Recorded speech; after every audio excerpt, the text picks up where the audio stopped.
DTV es información, diálogo, análisis. DTV es federalismo, pluralidad de voces, libertad de expresión. DTV es todo lo que un país en democracia tiene que ser. DTV es tu voz en el Congreso. Este 2023, seguí eligiéndonos. DTV, el periodismo en el Congreso.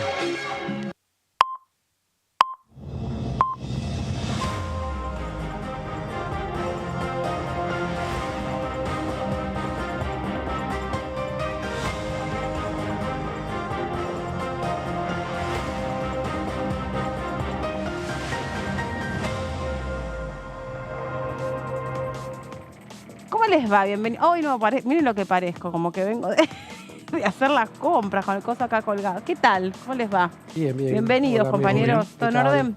Bien, bien. Bueno, me alegro mucho.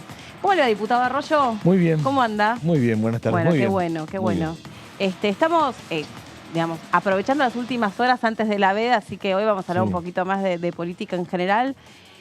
Yo estoy muy sorprendida, no sé si la palabra sería sorprendida, pero toda la cuestión vinculada a las agresiones, a las amenazas que empezaron a circular para todos lados, para colegas dentro del bloque, para colegas dentro de otros bloques políticos, con barbaridades desde una casilla que supuestamente es de Javier Milei, pero tampoco la Libertad de Avanza salió a decir nada, como que yo lo primero que haría es decir, yo obviamente no tengo nada que ver con esto, y es más, expreso mi repudio frente a esto, ¿no?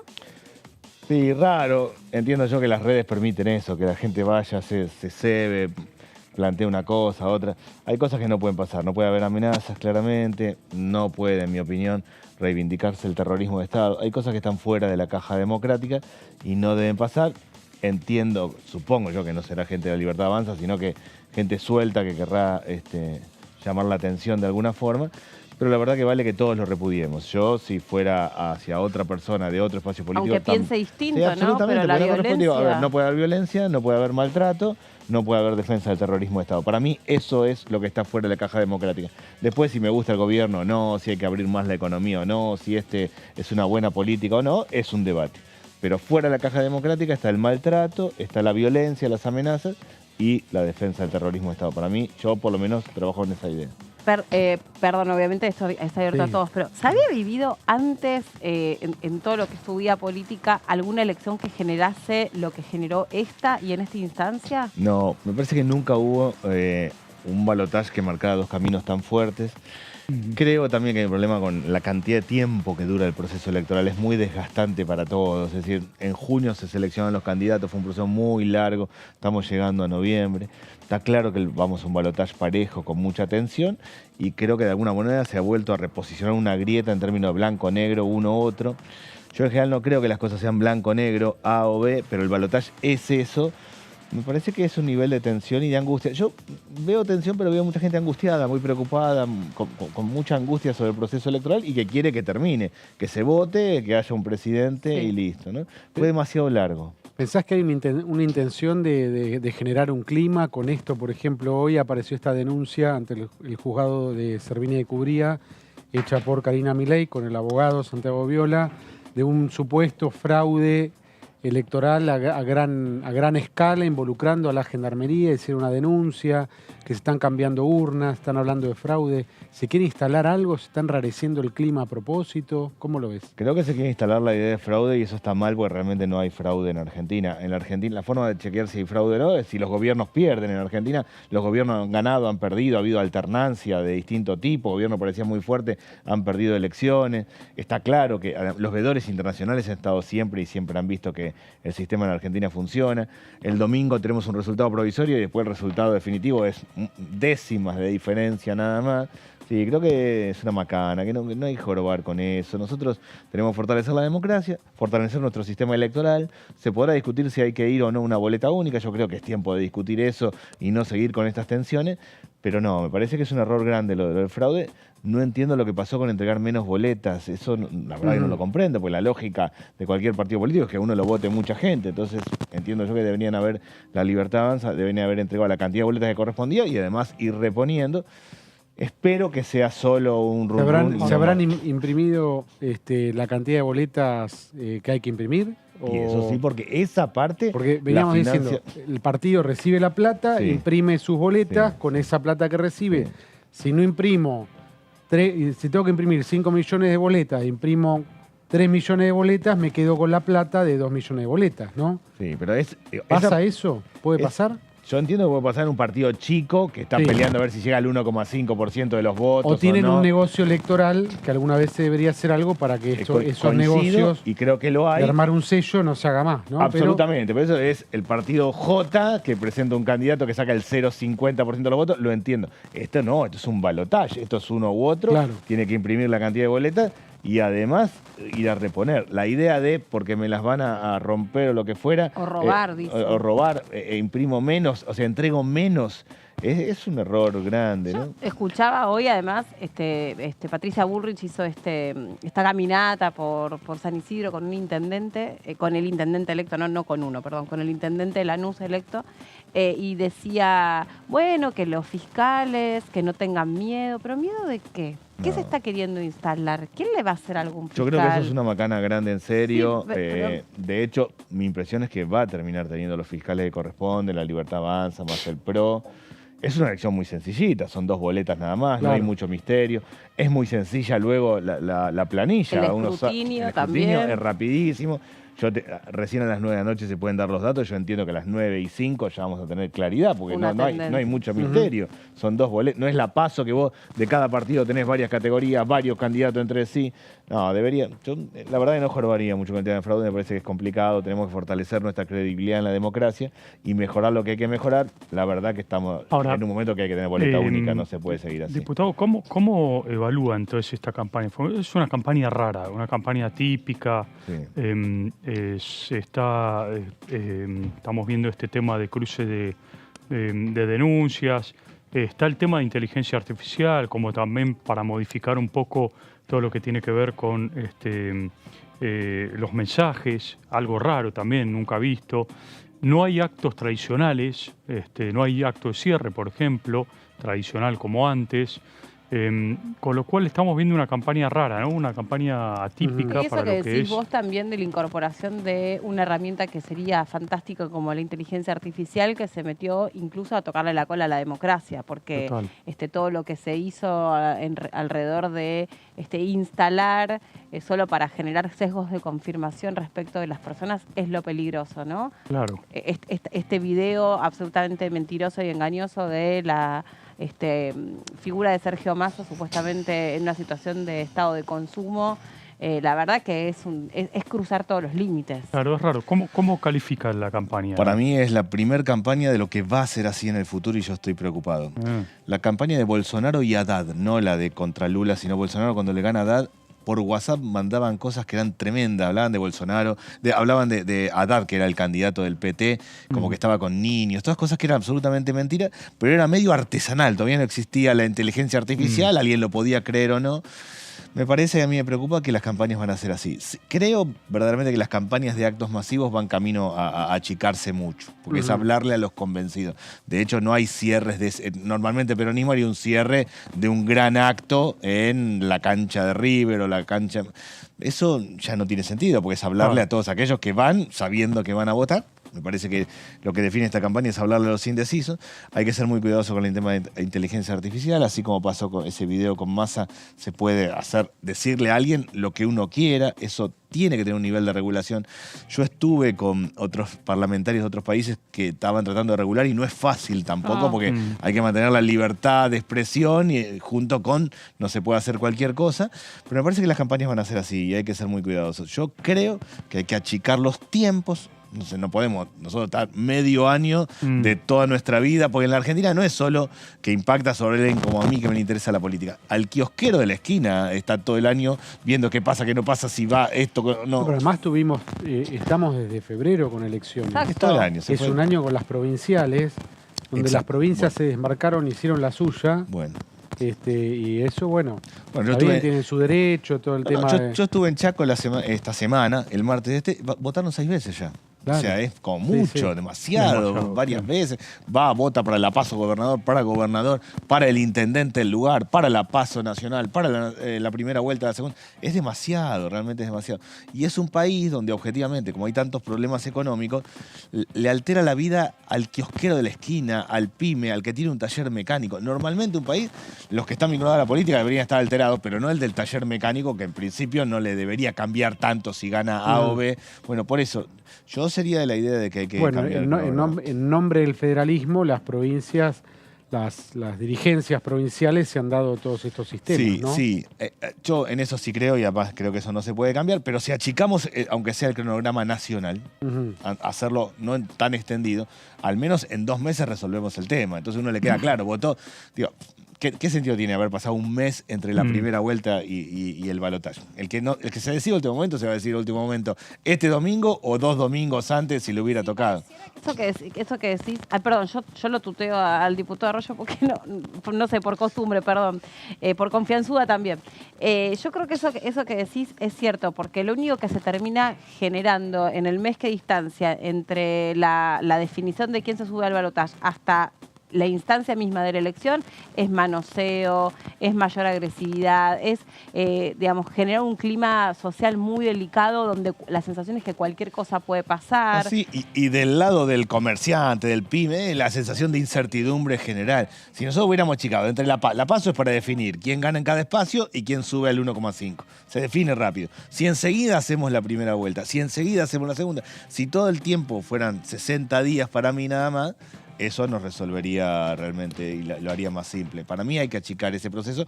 Lo de las provincias creo que no se puede modificar, en el sentido de que el federalismo determina que cada provincia elige cuándo Las provincias, por no hablar de algunas provincias que encima tienen desdobladas sus elecciones comunales. Absolutamente. Después Córdoba, Chaco mismo, que ha tenido ahora Chaco tuvieron la elecciones, semana pasada en Resistencia. O sea, la persona Resistencia fue... y dos municipios más. Exacto. Hay elecciones. Esa persona fue a votar ese fin de semana, Sí. fue a votar a otra, se completó 6 veces que fue a votar y porque no hubo balotaje. Si hubiera habido balotaje en Chaco hubiera sido 7 veces.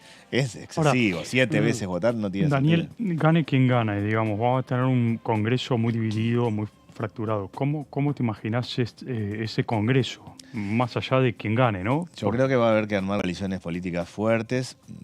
Para mi modo de ver, si gana Sergio Massa, y yo tengo la verdad toda la expectativa que va a ganar Sergio Massa, va a armar una coalición que sea nosotros, Unión por la Patria, más una parte del radicalismo, más una parte de los bloques federales. Va a terminar consolidando un bloque que serán 129 o no, pero que va a ser sólido.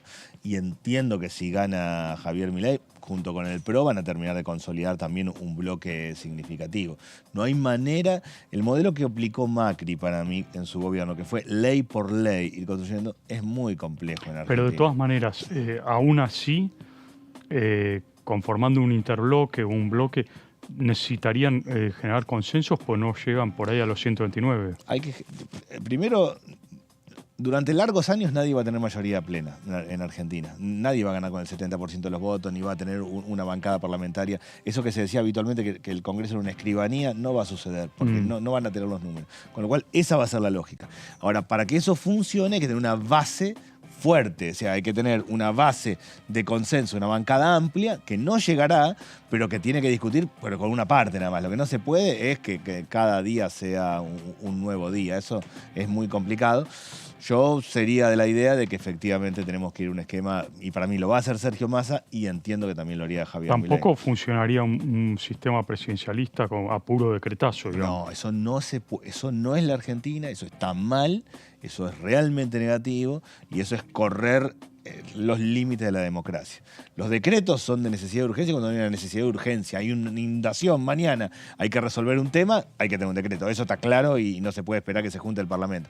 Pero son muy poquitos las cosas que son decretos de necesidad de urgencia.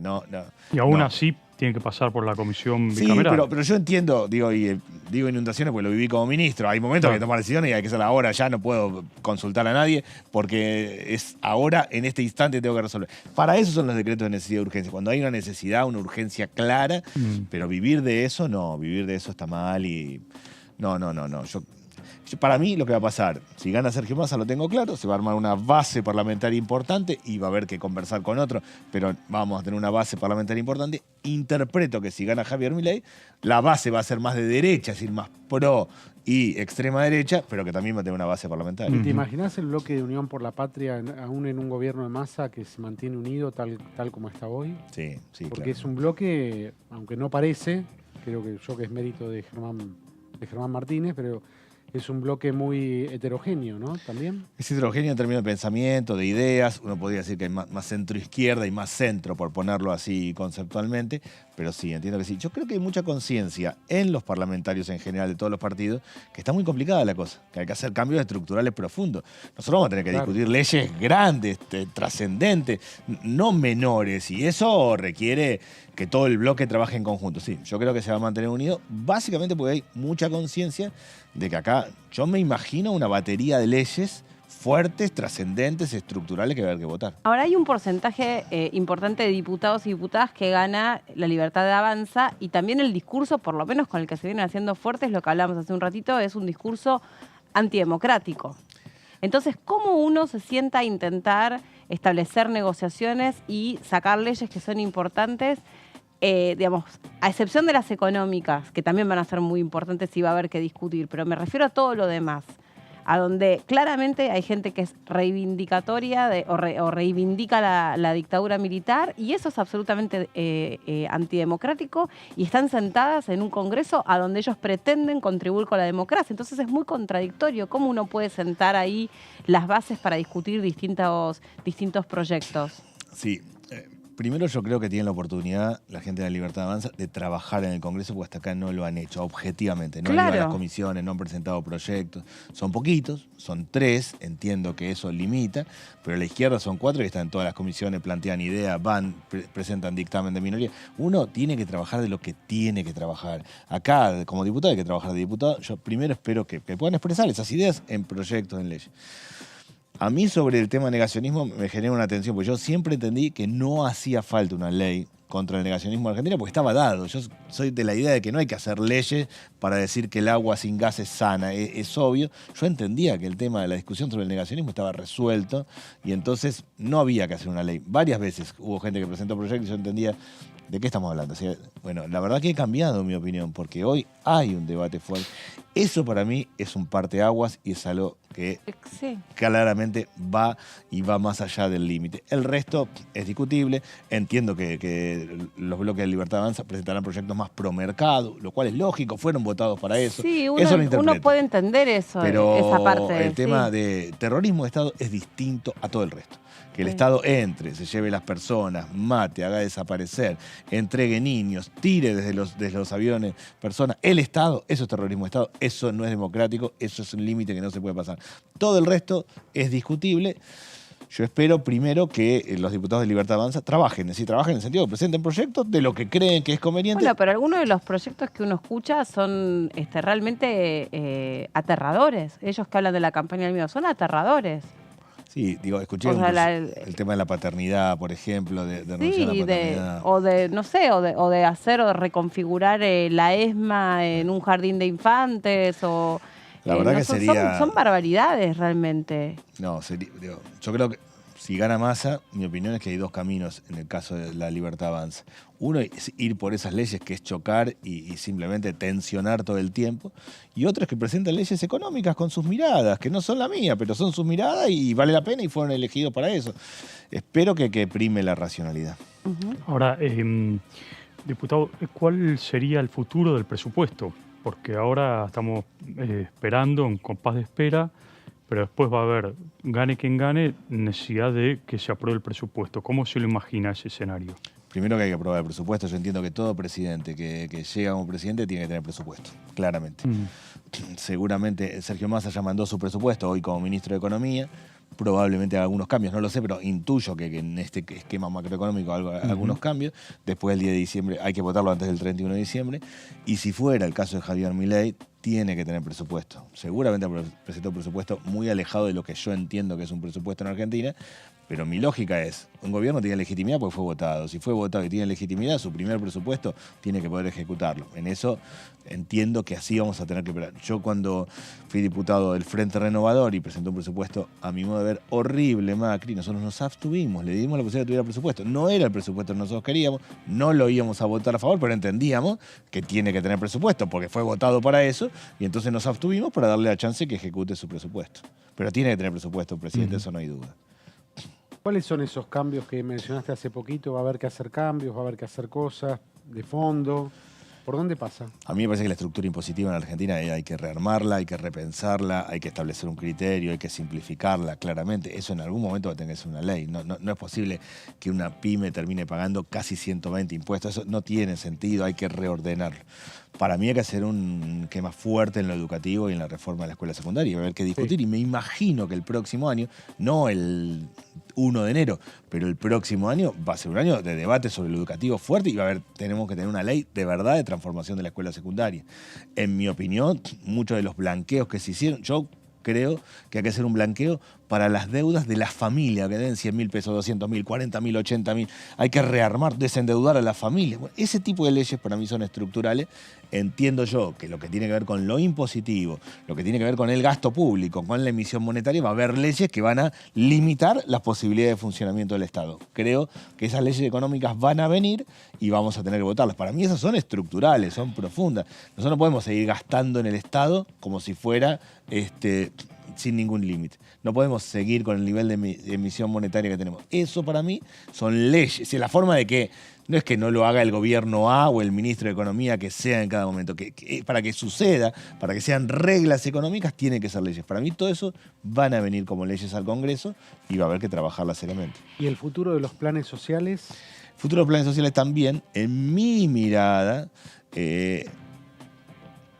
para hacer una ley sobre planes sociales hay que discutir mucho, porque una cosa es pasar de desarrollo social a la Secretaría de Empleo, vincularlas con el trabajo, todo eso no hacen falta leyes, quitar presión impositiva para el que contrate una persona que tiene un plan social, todo eso no hacen falta leyes. Si quisiéramos hacer una ley sobre el tema de planes sociales, yo sería la idea que hay que discutirlo bastante. Para mí las transformaciones que hay que hacer en los planes sociales hoy no es un problema de legislación, es un problema de política pública. Sí es un problema la emisión monetaria de legislación o el nivel de déficit fiscal. ¿Y qué cambio habría que hacer hoy a esos planes? Me parece, las personas que tienen planes sociales uno los puede dividir en tres. Hay un tercio de las personas que tienen planes sociales que si la economía incorpora rápidamente trabajadores, entran. No les falta ni capacitarse ni nada, simplemente que el mercado funcione y tome.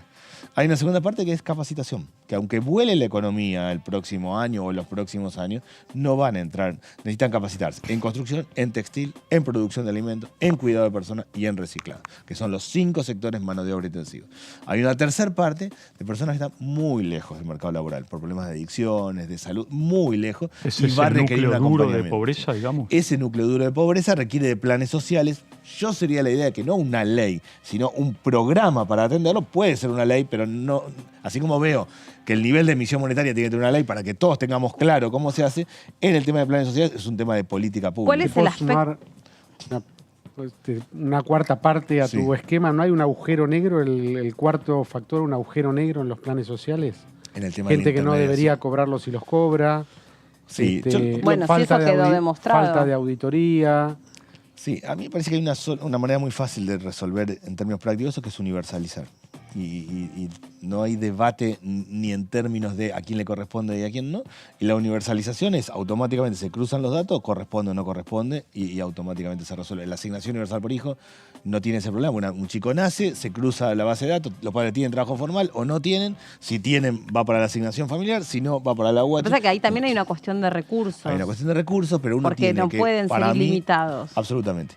Para mí hay que universalizar y después priorizar. Uno dice, bueno, empezamos con el norte del país, o con los jóvenes, o con tal sector. Pero universalizar resuelve el tema. ¿Cómo sería universalizar? ¿Todos cobramos entonces? No, o sea, toda esta población podría acceder a programas sociales. Como no tenemos presupuesto, lo hacemos solo en el norte del país, o solo en los jóvenes de tal edad, o solo en tal situación. Entonces, el criterio es universal, luego se focaliza por presupuesto, es el presupuesto que hay, pero no hay debate si te corresponde o no. Te corresponde, estás en tal lado, si está dentro, está en tal lado. O sea, no. y en términos, digamos, de desagregar los datos de pobreza, ¿cuáles son los indicadores más complicados? Por ejemplo, hablaste de pobreza y hablaste de informalidad, ¿no? Y muchas veces familias compuestas por compañeros que los dos tienen trabajo informal, porque esa es una de las cuestiones que más son recurrentes, ¿no? Por ejemplo, alguien que pertenece al gremio de la construcción está mayormente, eso está medido, no es que sale de una suposición, mayormente en pareja con alguien que también está informalizada, si es una pareja heterosexual, generalmente empleada de casa de familia. Entonces ahí tenés un problema muy grande, porque tenés también mucha complicación de movilidad social en esa familia. ¿Cómo haces? Yo si tuviera que ir a un examen y alguien me dice, anote los 3 datos más críticos de la Argentina, diría 56% de pobreza en los niños hasta 14 años. Ese es nuestro gran drama, porque en realidad vamos reproduciendo la pobreza. 40% de informalidad laboral, 40% de la gente que trabaja no tiene obra social, no tiene jubilación, no tiene vacaciones pagas. 10 millones de personas que reciben asistencia alimentaria. Ahí está. Después tenemos 20 datos más. Pero si esto fuera un examen y alguien a mí me dice, ponga los 3 datos más, esos 3 datos son los más críticos. ¿Cuál es el problema de la pobreza infantil? Básicamente el problema es que se reproduce la pobreza.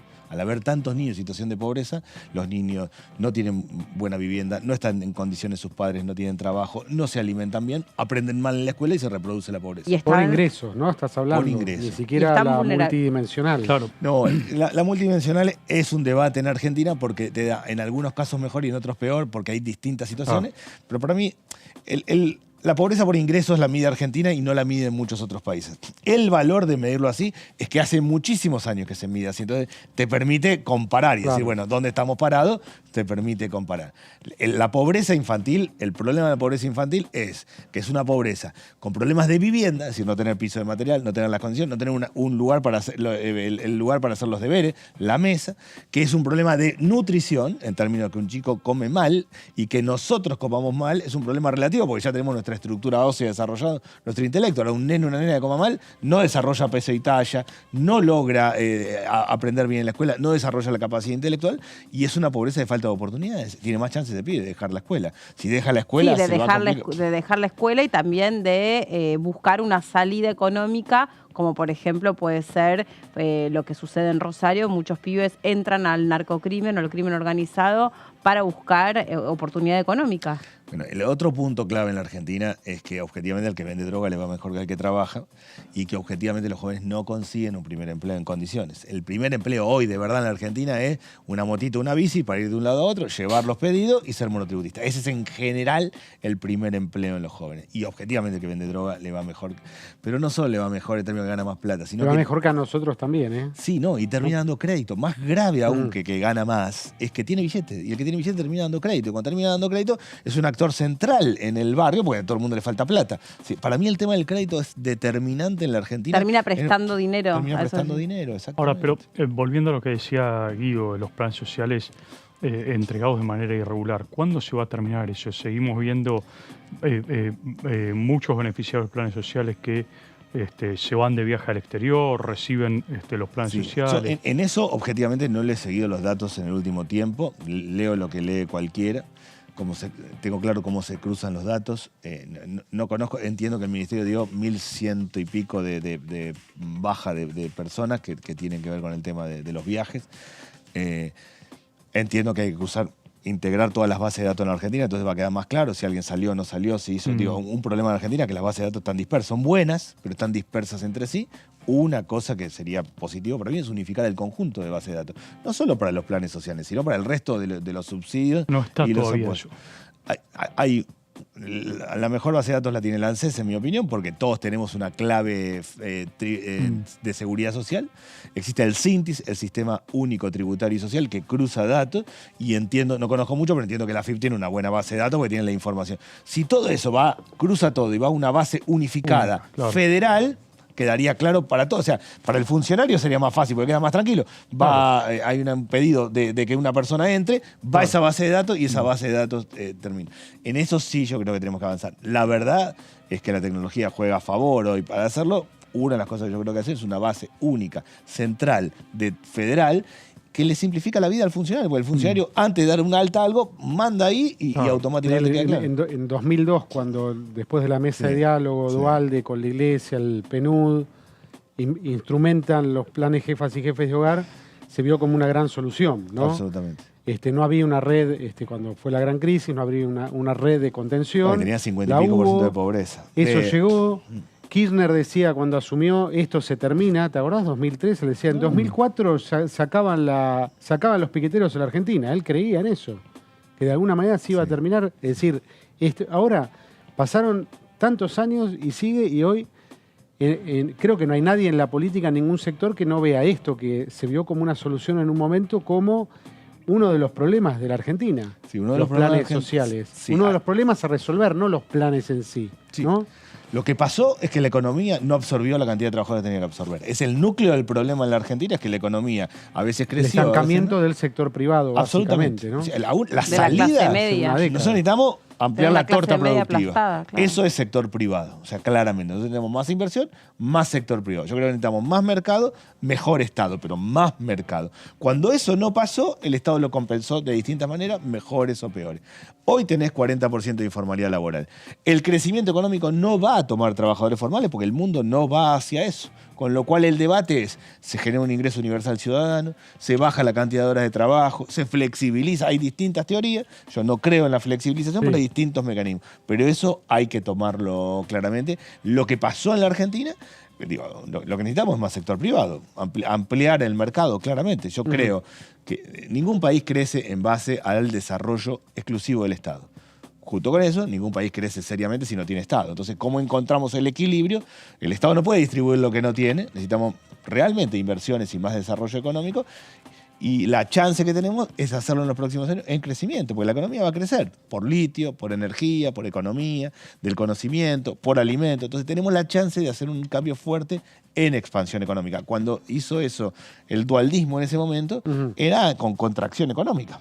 Cuando Menem creó el plan Trabajar antes, era en contracción económica. Es más fácil hacerlo en expansión, ahora viene una etapa de expansión, ojalá lo hagamos bien, realmente, y si no lo hacemos bien, seremos otra generación que habrá fracasado en Argentina.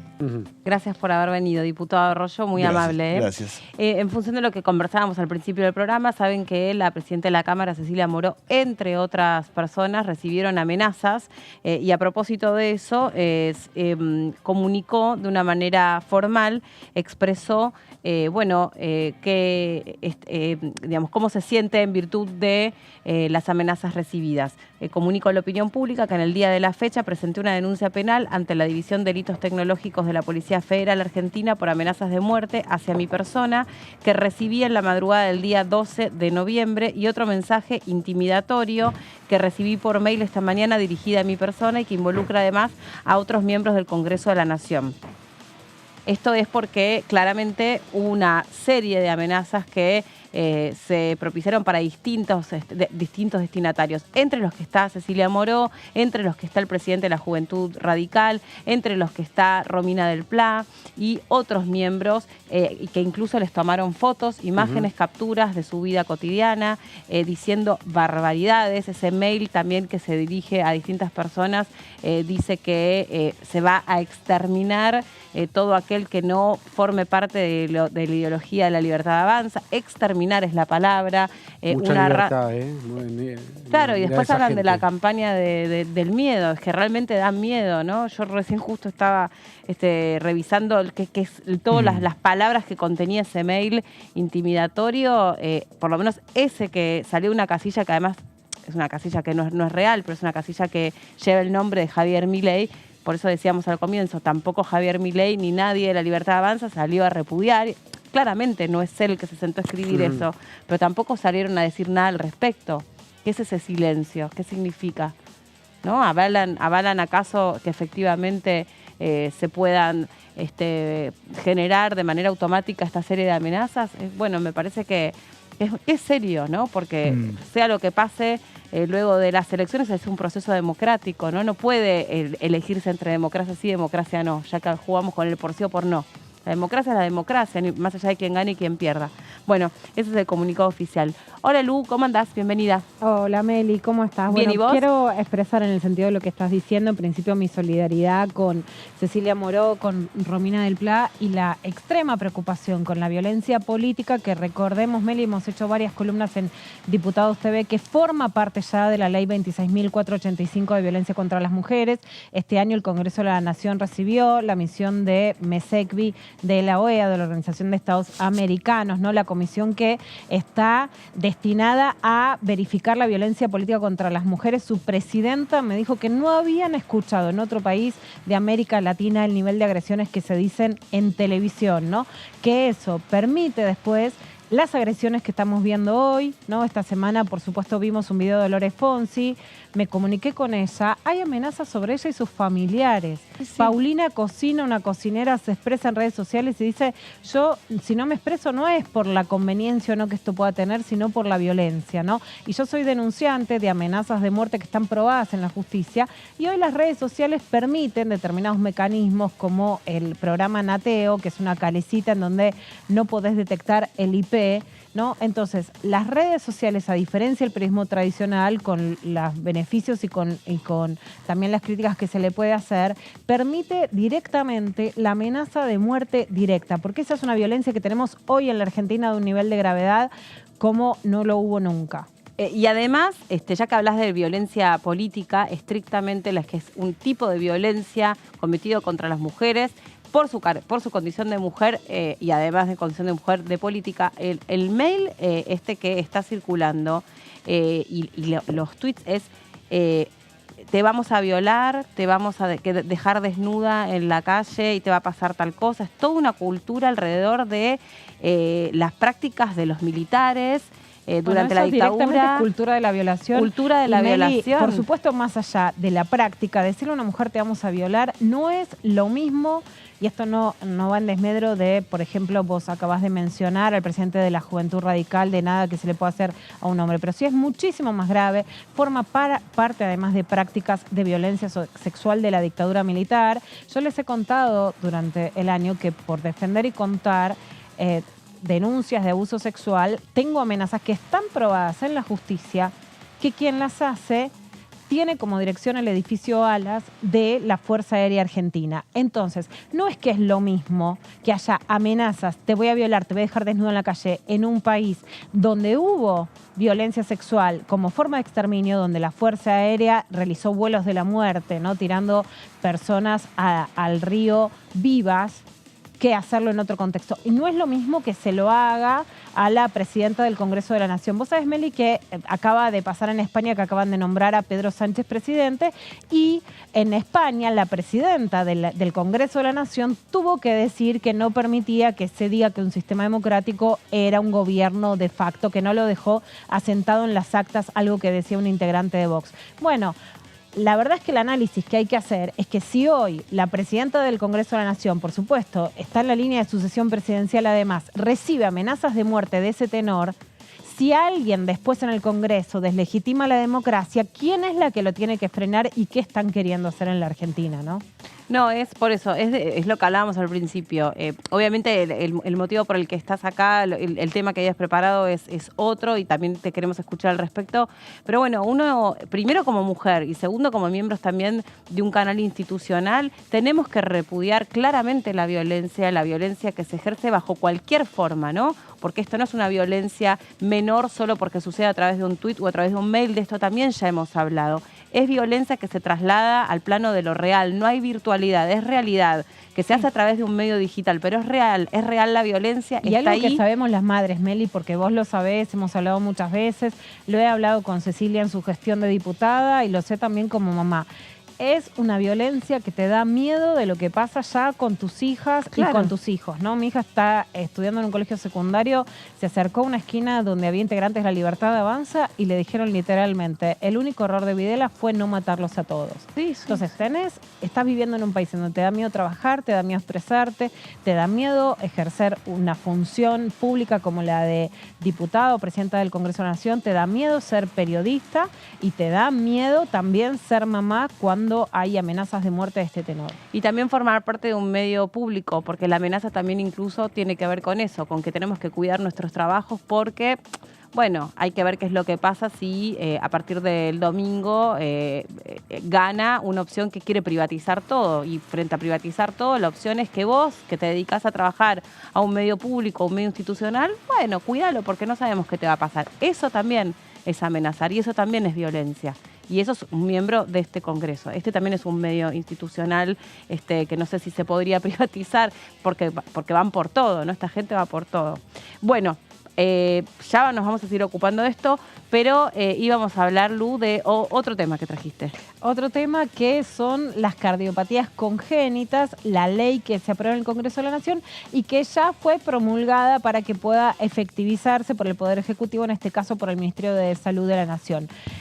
Si querés, escuchamos una entrevista a Meli al que diputado Boyán, ¿no? Sobre exactamente, esto. ¿no? Claro. Exministro de Salud de la provincia de Buenos Aires y del efecto que tiene, por supuesto, esto en los chicos, chicas y en los adultos que pueden crecer después de haber sido salvados de una cardiopatía congénita. Bueno, compartimos ese fragmento de la entrevista. La ley esa que mencionaba de cardiopatías congénitas que fue reglamentada ayer es una de las tantas cosas que se está negando por parte de la oposición que hoy se expresa en mi ley.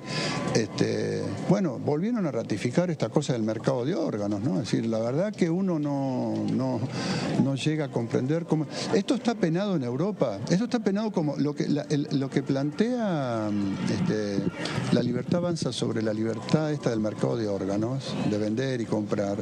Esto es tráfico, está tipificado como tráfico de órganos y está penado, es un delito en Europa. Digo, la verdad que plantean cosas que son delitos, que son... es incomprensible. La ley de cardiopatías congénitas, por suerte, ya fue reglamentada, viene a ratificar un programa que habíamos hecho cuando nosotros estábamos en el Ministerio de Salud de la Nación, para darle mucha más fuerza de ley a ese programa, para que no pueda venir un gobierno y sacártelo tan fácilmente, aunque sabemos que después no te lo sacan en la formalidad, pero te lo desfinancian. Entonces, cuando no hay recursos, es como que el derecho está, pero no se puede acceder. A alguien que te dice que te va a sacar el Ministerio de Salud de la Nación, y bueno, el organismo que ponía los recursos para ejecutar este programa, básicamente era el Ministerio de Salud de la Nación. Si desaparece, se le da una categoría muy inferior, obviamente tiene menos presupuesto, tiene menos ejecutividad, todos estos programas de apoyo, pero no es solamente cardiopatías congénitas, todos los programas que enfermedades crónicas no transmisibles, imagínense para quienes tienen HIV, para las personas diabéticas, para las personas hipertensas, todos esos programas de apoyo, el programa Remediar que entrega medicamentos en los centros de atención primaria, todo eso desaparece. El gobernador, el intendente, que sepa que no es solamente que le van a sacar la obra pública, que ya es mucho. No va a tener plan Remediar, no va a tener planes de programas de salud financiados por Nación, no va a tener planes de educación financiados por Nación, no va a tener programas de desarrollo social financiados por Nación. Que empiecen a sacar cuentas, los jubilados que tengan que pagar 50.000 pesos por mes para sus medicamentos que hoy les salen gratis con el PAMI, que empiecen a pensar un poco qué es lo que van a hacer, ¿no? Bueno, Lu, contanos entonces de qué se trata este proyecto.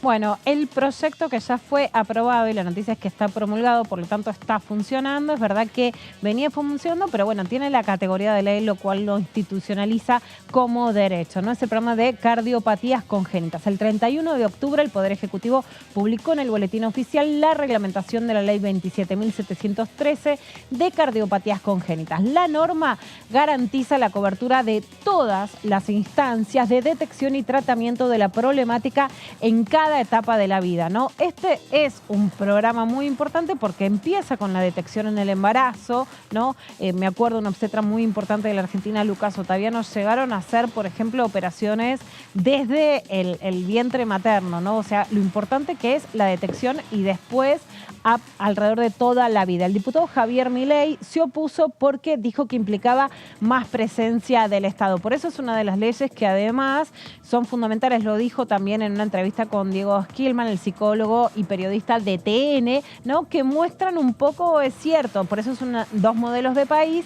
que por algo tiene tanta relevancia también política como ejemplo esta ley de cardiopatías congénitas. La iniciativa fue sancionada por unanimidad por el Senado el 13 de abril del 2023. Si quieren, seguimos con las placas y lo que vemos la diferencia es que en el Senado se aprueba por unanimidad, pero en la Cámara de Diputados esa unanimidad se ve erosionada en 2 votos negativos, el de Javier Milei y evidentemente también el de Victoria Villarruel de La Libertad Avanza, ¿no? Que fue aprobada el 24 de noviembre con 209 votos a favor y solo 2 en contra, ¿no? O sea, una unanimidad, pero erosionada por esos 2 votos.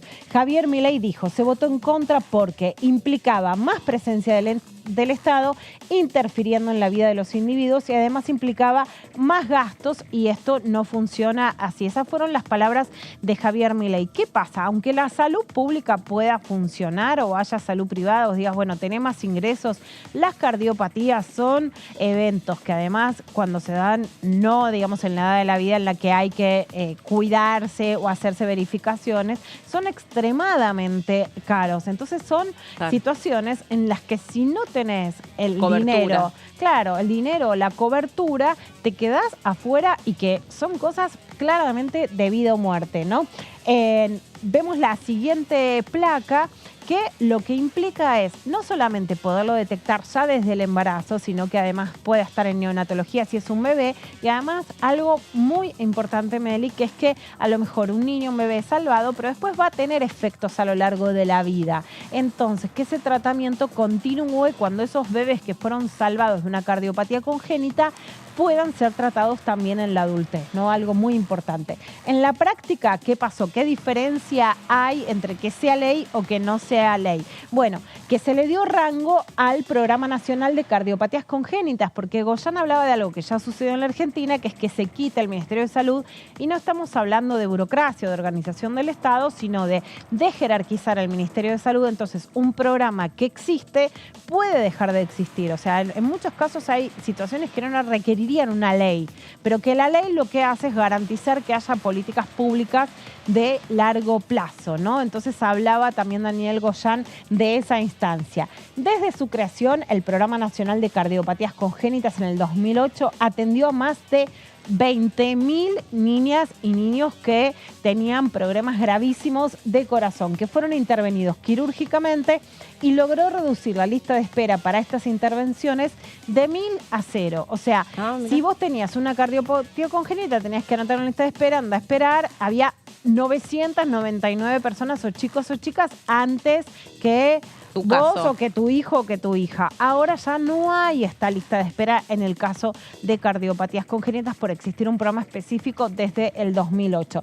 De 2008 hasta el 2021, las muertes infantiles por malformaciones congénitas bajaron de 2.285 a 1.249. O sea, bajó muchísimo la cantidad y hablamos en muchos casos de bebés, de nenes o de nenas con cardiopatías congénitas. Sí, porque la sobrevida con una malformación congénita al nivel del corazón es muy baja. Ahora, si vos la detectás, ahora hay hasta cosas que se pueden hacer intrauterinamente. Exacto. Yo contaba, si te acordás, Meli, que tenés tan buena memoria en el tratamiento periodístico, una operación pionera en el Hospital Italiano, que recuerdo le hizo el obstetra Lucas Otaño, dentro del vientre materno, con una mujer embarazada sin generar una cesárea. Después volvieron a cerrar y pudieron salvar esa cardiopatía congénita. Las defunciones por malformaciones cardíacas disminuyeron de 847 a 513. Entonces estamos hablando, por supuesto, de una cantidad de 300 muertes menos. Eso importa muchísimo, es un país al que le importa la vida o la muerte. Esto fue lo que destacó la ministra de Salud, Carla Bisotti, que también hizo un hilo de Twitter por si lo quieren buscar en esa red social. El Programa Nacional de Cardiopatías Congénitas tiene como desafío garantizar los cuidados de niños y niñas que sobrevivieron en la infancia y de adultos requieren cuidados específicos, ¿no? Esto que te decía, que a lo mejor fuiste salvado, pero después tenés que hacer deporte, no, tenés que comer, tenés que controlarte, etcétera. Bueno, este programa lo que hace es que no solo te salvan de nene, de nena, de bebé, sino que implica la continuidad en el tratamiento y la observación de las personas que nacieron con una cardiopatía congénita. Otro objetivo es fortalecer el diagnóstico prenatal, y esto es muy importante para que las embarazadas puedan hacerse los estudios que se requieran y que esté el estudio prenatal para saber qué hay que hacer durante el embarazo o, por supuesto, ni bien nace el bebé, en neonatología, en pediatría, poder intervenir fuertemente si hay un diagnóstico de cardiopatía congénita, ¿no? Esto también lo que implica es que la ley apunta a que todas las mujeres embarazadas tengan el derecho a un control prenatal que incluye la detección precoz de cardiopatías congénitas, ¿no? Muy importante, y si hablamos de creer, por supuesto, en la vida, esto es creer en la vida, ¿no? No intervenir sobre las decisiones de las mujeres, sino que cuando hay un embarazo y cuando alguien quiere tener un hijo, tenga acceso justamente a poder detectar, por ejemplo, entre otras graves patologías, una cardiopatía congénita. ¿Cuánto trabajó este año la Comisión de Salud alrededor de distintos temas y considerando que claramente, un poco lo que hablábamos recién con el diputado Arroyo, cuando además tenés un problema de salud, pero además naces en un hogar pobre, es fundamental, sustancial que existan estos marcos normativos que te aseguren por lo menos el diagnóstico y el tratamiento. Y después, bueno, está a la mano de los médicos, las posibilidades de acceder a determinadas cuestiones que a veces en nuestro país no hay por falta de insumos también, pero saberlo ya te da una oportunidad frente al tratamiento completamente distinto. Bueno, claramente, por eso la detección temprana, ¿no? Si a lo mejor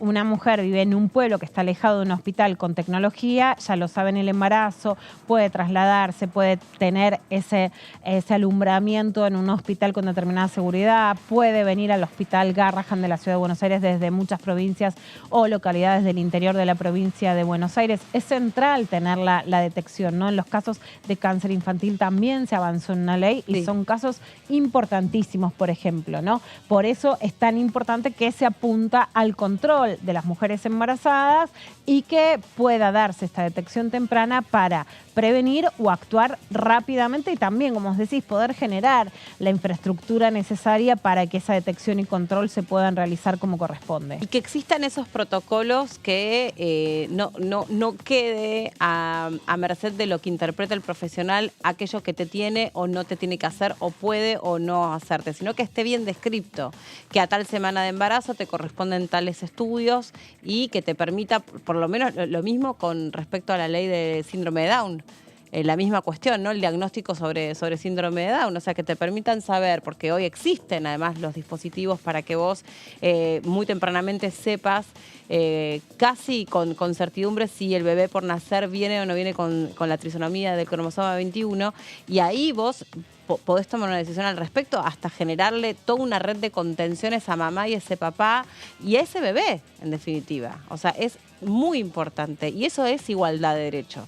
No, por supuesto que la detección en el embarazo de distintas patologías, mucho más las que tienen que ver con la sobrevida o no, son fundamentales, y además poder acompañar a esas mamás, también en muchos casos de sectores medios o con obra social, sí, seguro, o que son monotributistas y entonces a lo mejor hay cosas que hacen en la consulta privada, otras en la consulta pública, poderlas acompañar. En este caso, las cardiopatías congénitas sí son fundamentales porque se trata de salvar la vida a bebés, a niños, a niñas, y se trata, bueno, claramente de una ley que además está en el candelero del debate público en este momento. Gracias, Lu, por haber venido. Muchas gracias. Un placer contar con vos como todos los jueves. Nosotros ahora en un ratito nos vamos a ir a una pausa y cuando regresemos vamos a repasar todo lo que ocurrió, lo que dejaron las comisiones cuando hubo actividad y bastante intensa para un momento político donde es infrecuente la cantidad de discusiones que hubo en las distintas comisiones. Existía por ahí el deseo de haber tenido una sesión especial previo al balotaje, no se logró. De hecho, el tema de Hamás también intentó por ahí colarse como un posible tema que hubiera llevado... Iba a haber una sesión Exacto. que se terminó levantando cuando hubo acuerdo entre los bloques con una declaración firmada casi por todos de condena al terrorismo, ¿no? Exactamente, ese fue el último tema y queda ahí pendiente el tema del financiamiento educativo Sí, quedaron varios temas, ¿no? Sí, desde ya, pero ese parecía como que tenía el de mayor consenso. El de mayor consenso para poder debatirse en una sesión que finalmente, bueno, ya no dieron los tiempos para que eso ocurra y que a ver cómo se reacomoda todo después del domingo también, ¿no? Bueno, y el lunes, que es feriado, nosotros no vamos a estar trabajando a full, pero no aquí en el canal, obvio, pero seguramente a partir de allí pensar, porque falta el presupuesto y faltan, como bien decís vos, muchos temas que por ahí son interesantes que salgan antes del recambio de legisladores dentro del Congreso. Después del domingo va a haber, creo yo, ¿no? Muchas novedades, no solo en lo que hace a proyectos parlamentarios, pero sobre todo en la cuestión política acá en la Cámara de Diputados. Sí, sin duda. Va a ser un antes y un después para las dos grandes coaliciones, ¿no? De acuerdo a quien sea el ganador, lo que se van a decía, dar, lo que decía Arroyo recién, ¿no? Se conforman dos grandes bloques y a partir de ahí, bueno, lo que está claro es que van a necesitar consensos y ponerse de acuerdo, gane quien gane la presidencia. Hacemos una breve pausa y en un ratito seguimos con más. Nos metemos en la última hora de la segunda edición. Ya venimos.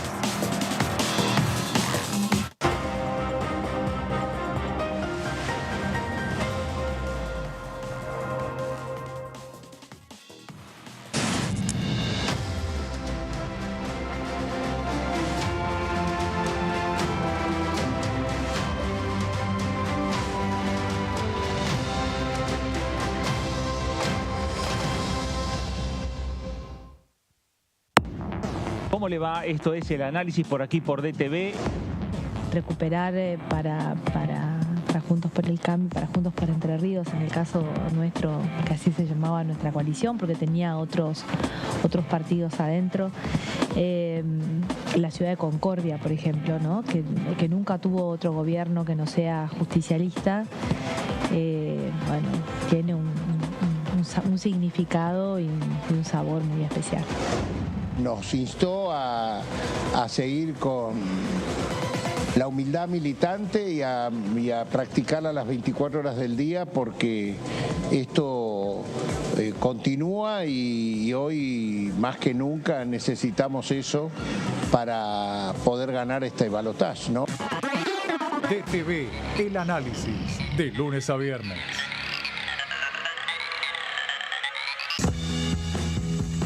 Yo creo dulzura. Yo creo en nuestro producto. Yo creo en el talento argentino. Yo creo en mi país. CREAR es un programa del Ministerio de Economía para aumentar el crédito productivo de las empresas nacionales, con el objetivo de generar más valor agregado a nuestros productos y nuevos puestos de trabajo. Yo elijo crear.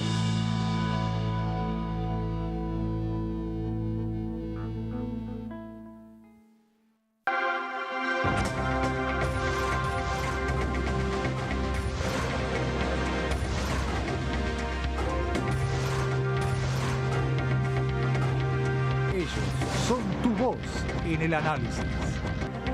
DTV, el periodismo en el Congreso.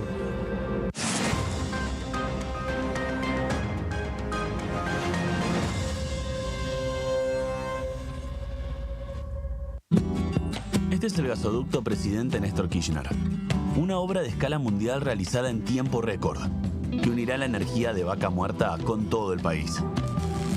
Innovaciones, tecnología, cientos de kilómetros de acero y miles de trabajadoras y trabajadores. Esta megaestructura alimentará la llama del país, uniéndonos con nuestros seres queridos, acelerando la economía, ahorrando divisas, con desarrollo, con federalismo, con soberanía y orgullo. Gasoducto Presidente Néstor Kirchner. Mueve energía, mueve al país.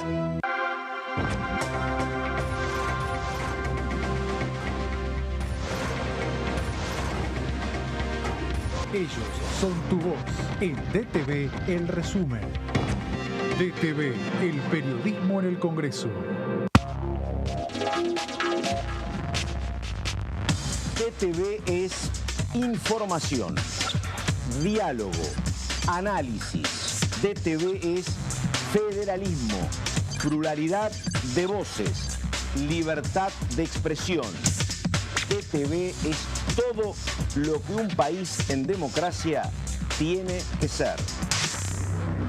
DTV es tu voz en el Congreso. Este 2023 seguí eligiéndonos. DTV, el periodismo en el Congreso. ¿Cómo andan? Buenas tardes, buenas noches, ya cerrando el día. Tengo información extraoficial de que que dos jueces habrían hecho un descargo por escrito. ¿Dos descargos por escrito? Sí, no sé, de todos modos, por más que hagan descargo por escrito, en la próxima reunión, si quieren, pueden estar presentes. Tuve 22 meses, presenté 40 proyectos de ley, acompañé más de 120, estuve en proyectos muy interesantes y en leyes que se aprobaron muy interesantes para la gente, que es lo que nos queda, ¿no?, de este paso tan corto por el Congreso, de un equipo de trabajo increíble, de compañeras y compañeros del bloque, en donde pusimos todo para poder trabajar en pos del bien común. DTV, tercera edición, de lunes a viernes.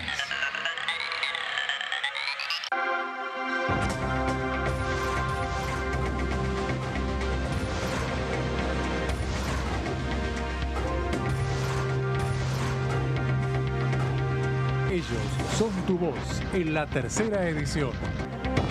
DTV, el periodismo en el Congreso. Si somos dueñas y dueños de nuestros libros, somos protagonistas de un futuro mejor. Por eso, entregamos libros a millones de estudiantes en todo el país en solo un año. Además, otorgamos becas educativas para que las chicas y los chicos puedan terminar la escuela. Realizamos obras en universidades, fortaleciendo el sistema universitario nacional. Y este año, otorgamos y renovamos becas Manuel Belgrano en carreras estratégicas para el desarrollo productivo del país. Con más educación, construimos un futuro mejor. Conoce más en argentina.gov.ar/protagonistas. La educación nuestra bandera. Ministerio de Educación.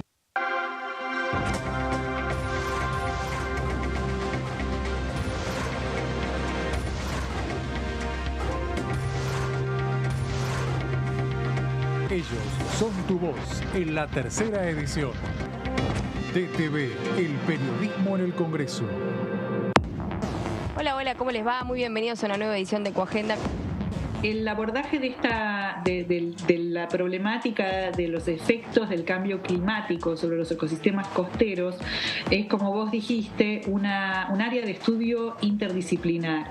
O sea, nosotros estudiamos el ambiente, el ecosistema desde el punto de vista biológico, físico, químico, pero como sabés, los ecosistemas costeros son los sitios en donde habita un enorme porcentaje de la población.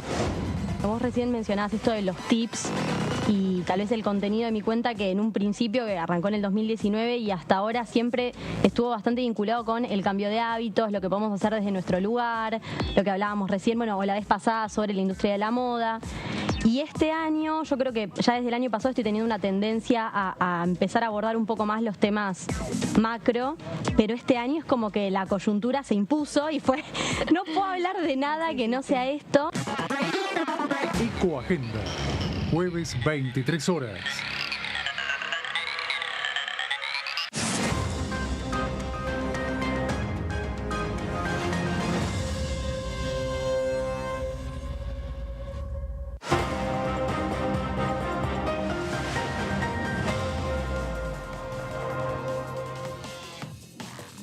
Bueno, estamos hablando de todas las posibilidades y todas las ventanitas que se pueden abrir a partir del lunes, del domingo en verdad. Muchachos, el nivel de ansiedad, el ansiómetro marca niveles... Domingo, 21 horas. Se dicen que estamos ya... hablando del tema de las boletas.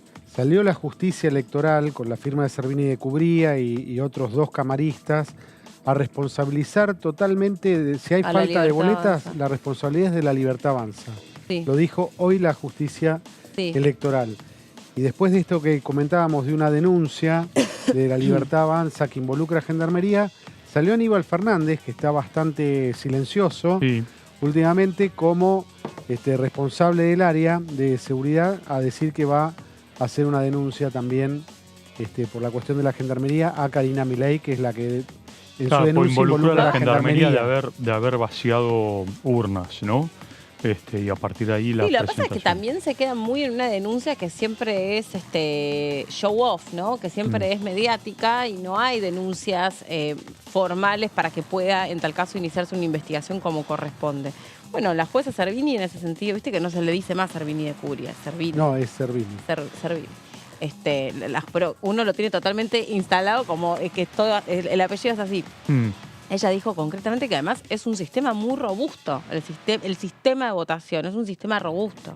No hay chance. ¿Puede haber una avivada? Sí, puede haber una avivada. Puede haber alguien que... Claro, porque pero no te cambia la elección. Porque lo peor que puede Yo haber... tengo un par de amigos que cuento esto, que viven en el exterior, ¿no? Entonces, como empieza a circular esto en redes, que hubo fraude, que esto, que el otro. Entonces me llamaban y me preguntaban si yo creía que había habido fraude. Yo lo que comentaba era, la noche de las elecciones me llegaba de gente de Juntos por el Cambio que habían hecho mesas testigos. Porque boca de urna no se hace más y sabemos que son peores que las encuestas. Los boca de urna la gente no quiere contar, ¿no? Lo que se hace a la salida de la votación no se han hecho más boca de urna, que además hay que decir que circularon boca de urna fake. Y sí. Todos esos mensajes, y ese mensaje que creo que todos recibimos, que era de la votación en Malasia, cómo había quedado como si fuera el Año Nuevo, viste que empieza en el otro lado, y salieron chequeado, hizo una nota desmintiendo ese mensaje que todos creímos, yo lo creí ingenuamente, de que en Malasia, en Australia y no sé dónde más había habido votación. Pero me fui ahora por la rama, estaba hablando de que en la oposición habían hecho mesas testigos, y eso es muy fácil de hacer hoy en día, que ya le daba más o menos cómo es el resultado. No boca de urna. Entonces, es muy difícil cometer fraude, cometer un fraude masivo. Porque hoy se hace un centro de control con mesas testigos. Eso, si querés contar cómo funciona la mesa testigo, porque está bueno, es interesante. Porque una cosa es que te agarren a la salida de la votación y te pregunten en ese momento a quién votaste. Ahí lo que sucedía es lo que estás explicando vos. Mucha gente o no dice la verdad o dice una cosa porque no quiere socialmente... Sí. Y contá cómo funcionan las mesas testigos. Está bueno. Los que lo hacían y era increíble, les da perfecto, era el socialismo de Santa Fe. Cuando gobernó Hermes Wiener y bueno, el socialismo santafesino, que tuvo 3 mandatos de gobernador, ellos tenían un sistema de mesas testigos en la provincia que era impecable. Salían y decían, ganamos las elecciones por 3,52 y era impresionante. Mesas testigos es agarrar una muestra de, por ejemplo, hay 500 mesas, vamos a agarrar 75, un porcentaje importante. Eso hay que aclararlo, que se supone que son después de que cierra, cierra la votación, el horario de votación. Mesas que se considera se abre esa mesa en base a la experiencia, que son representativas del universo. Entonces no se hace toda la contabilidad, sino de un porcentaje, pero representativo. Claro. Es fácil. Se manda por WhatsApp, se manda incluso el acta, cada fiscal manda una foto del acta a un pequeño centro de control donde hay trabajando 20 personas y se hace, se saca enseguida cómo es ese resultado. Bueno, de hecho, las mesas testigos, estaba como tirada así, porque estaba tan cómoda. Las mesas testigos funcionan también bien en las últimas elecciones. Ahí llegaron con bastante rapidez. Se hizo, casi todos lo hacen. Sí, y tienen su propio control. Volviendo al mensaje de la jueza Servini, da la impresión de que la jueza quiere dejar bien en claro, y lo dijo ayer, que las elecciones en la Argentina han sido muy serias, que no hubo ningún tipo de fraude en ninguna elecciones nacionales, que la justicia tiene bien controlado todo. Todo esto ¿por qué? Porque lo peor que puede llegar a ocurrir es un escenario donde gane alguien y el otro diga que hay fraude, y aquí se genera un problema de judicialización del resultado. Eso sería el peor escenario. Claro. Como ocurrió en México, ¿te acordás en su momento que hubo durante varios meses? ¿Te acordás que no, hasta que se expidió finalmente el Tribunal Superior? Bueno, ese sería el peor resultado, con lo cual la jueza Servini está poniendo bien sobre la mesa, diciendo, ojo, que acá no hubo nunca ningún tipo Las denuncias que hubo, algunas denuncias de fraude, por supuesto que siempre hay, fueron aisladas, menores, y no hay margen por los mecanismos que se llevan adelante, la custodia que tienen las urnas y todo esto, no hay margen para que haya fraude en la Argentina. Y se permitió, otra medida judicial, se permitió a los fiscales de la Libertad Avanza acompañar hasta la entrega a la justicia electoral, acompañar los fiscales las urnas. Exactamente. Decisión de la justicia, dando todas las garantías de transparencia, del caso, ¿no? Claro. Sí, además... Teniendo en cuenta, digo, ¿cuál es el punto acá? Que la Libertad Avanza es una fuerza nueva que no tiene un partido a nivel nacional, no tiene una estructura, y hacen falta muchos miles de fiscales. Bueno, entonces el tema de la fiscalización ha sido un tema de... Pero se supone que en la reunión que tuvo Mauricio Macri con Javier Milei, a donde entre otras cosas le prometió que Patricia Bullrich en los últimos días iba a estar acompañando fuertemente la campaña de Javier Milei, también hablaron concretamente de prestar fiscales, o sea, es uno de los compromisos claro, de los que se habló. Claro, entonces, también... Tuvo Bullrich antes de ayer, tuvo una reunión nacional con fiscales. Claro, y hoy, como te digo, viste, hoy estaba recorriendo, hizo una caminata por San Isidro y hoy dijo lo mismo, porque le escuché, hizo una especie de rueda de prensa, también medio rara, porque es rueda de prensa con un montón de condiciones, ¿viste? Pero bueno, en concreto lo que dijo es que le preguntaron cuáles creen que van a ser los resultados del domingo, dijo va a ser una elección muy pareja, le pedimos a los fiscales que fiscalicen sin miedo. Además lo que circula es eso, che, ojo, vas a fiscalizar para Milei, bueno, ojo a donde te mandan, porque están mandando y son amenazados y no los dejan pasar a las escuelas. Es como querer torcer todo tanto, incluso, de verdad, uno, viste, si vos te guías solamente por un celular y por Twitter y por Instagram y no sé qué, no, denunciaron esto, no hay una sola denuncia formal, no está la denuncia formal. Entonces, ¿de qué ardid están hablando si no está denunciado? O sea, a vos te queda tanta claridad que hubo, como ellos dicen, un escrache, el textual es un escrache colosal. Ellos hablan de esta palabra, bueno, vayan a la justicia a denunciar, porque seguramente si fue tan colosal, también sea colosal la investigación que hay que poner en marcha y detectar qué fue lo que pasó, pero si no está. Ahora, esto que decís vos, que es lo que hablábamos hace un rato, ya no me acuerdo si fuera o dentro del aire, con qué riesgo circula y con qué riesgo de que no tenés en términos de, a nivel periodístico, una referencia clara de dónde ir a chequear esa información.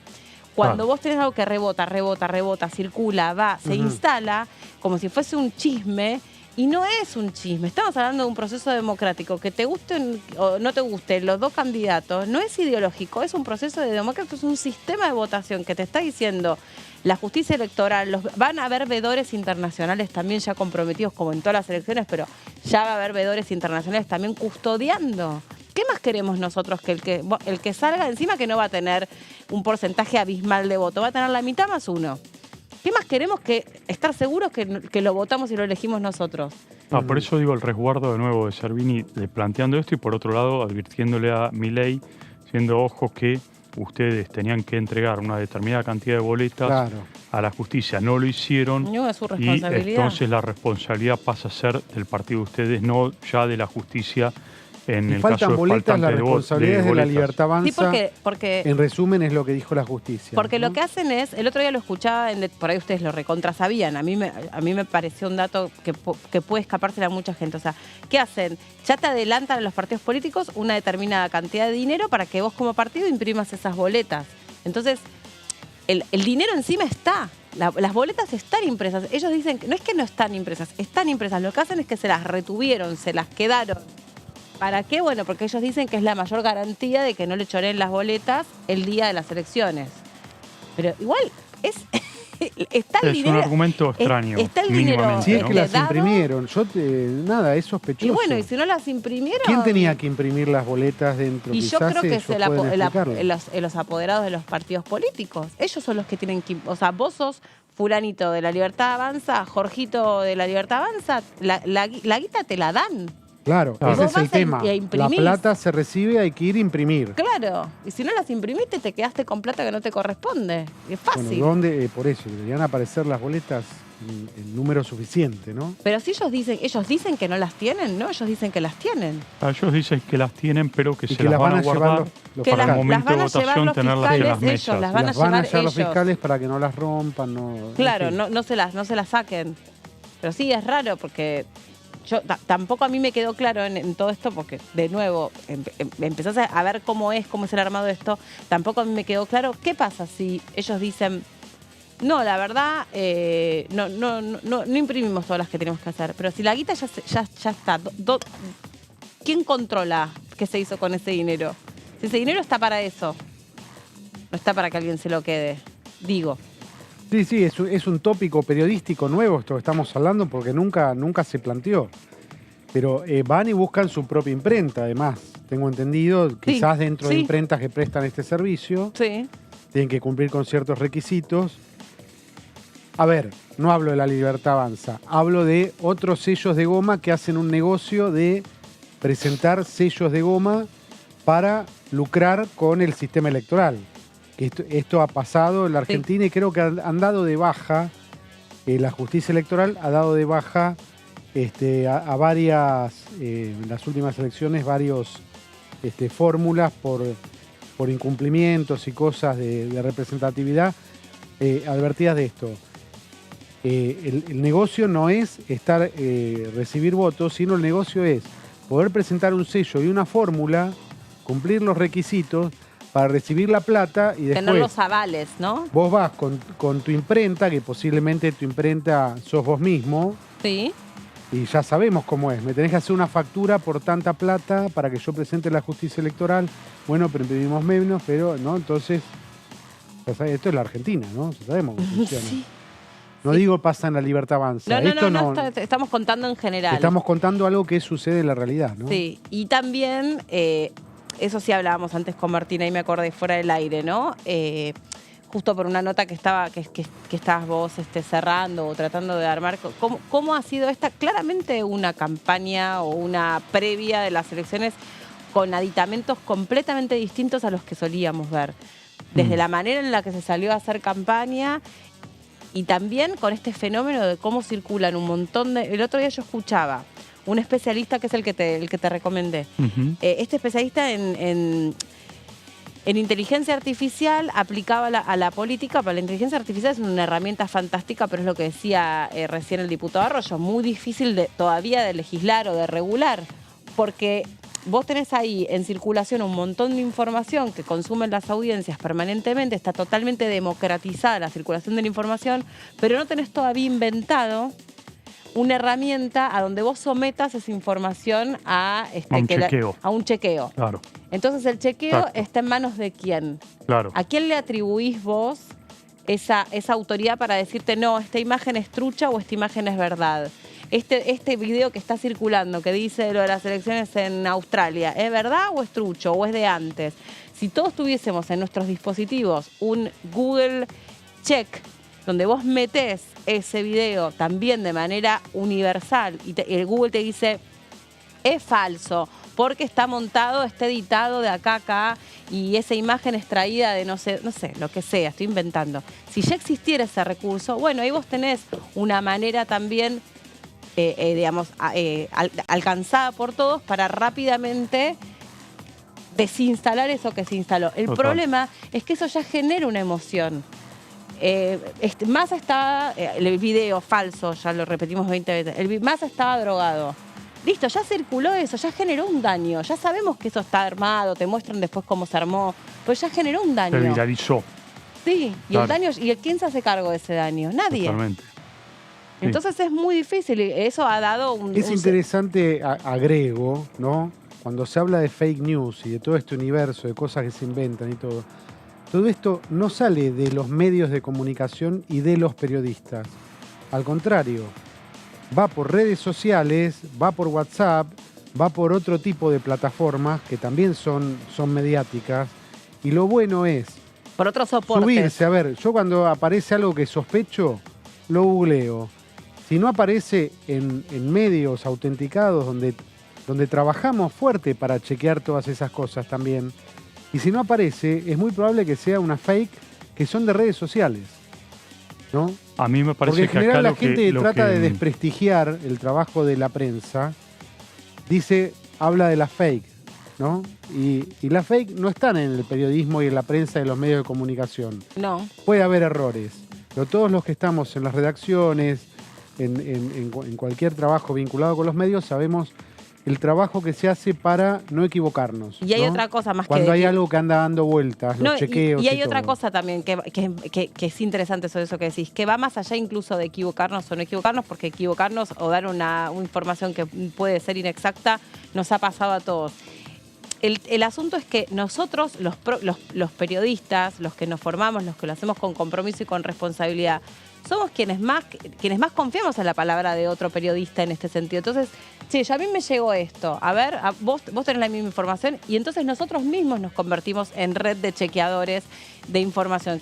Incluso porque nuestra profesión no está colegiada, no hay un riesgo ahí de una mala praxis, más allá de perder tu credibilidad. No hay una pena que le quepa a alguien por inventar una fake.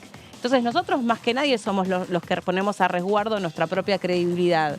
Digo, para aquellos que dicen, no, porque los medios inventan. No, los medios no inventamos. Sí te podés comer, porque es muy fácil hoy por hoy también. Pasa, por ejemplo, en lo que sucedió en Franja de Gaza, es muy fácil comerte ahí operaciones o cosas. Por ejemplo, lo del famoso hospital que supuestamente lo había bombardeado Israel y habían circulado las imágenes de los chicos palestinos llorando, ensangrentados, y después uno supo que esa imagen salió de Al Jazeera y que Al Jazeera esto y que lo otro, y que en realidad ese misil en particular salió desde Israel, pero fue inhabilitado, y anulado, y el que entró al hospital fue un misil de Hamás. Entonces, pero ahí sí es más difícil tener acceso al chequeo de la información, justamente porque está en potestad de un medio de comunicación en esa región.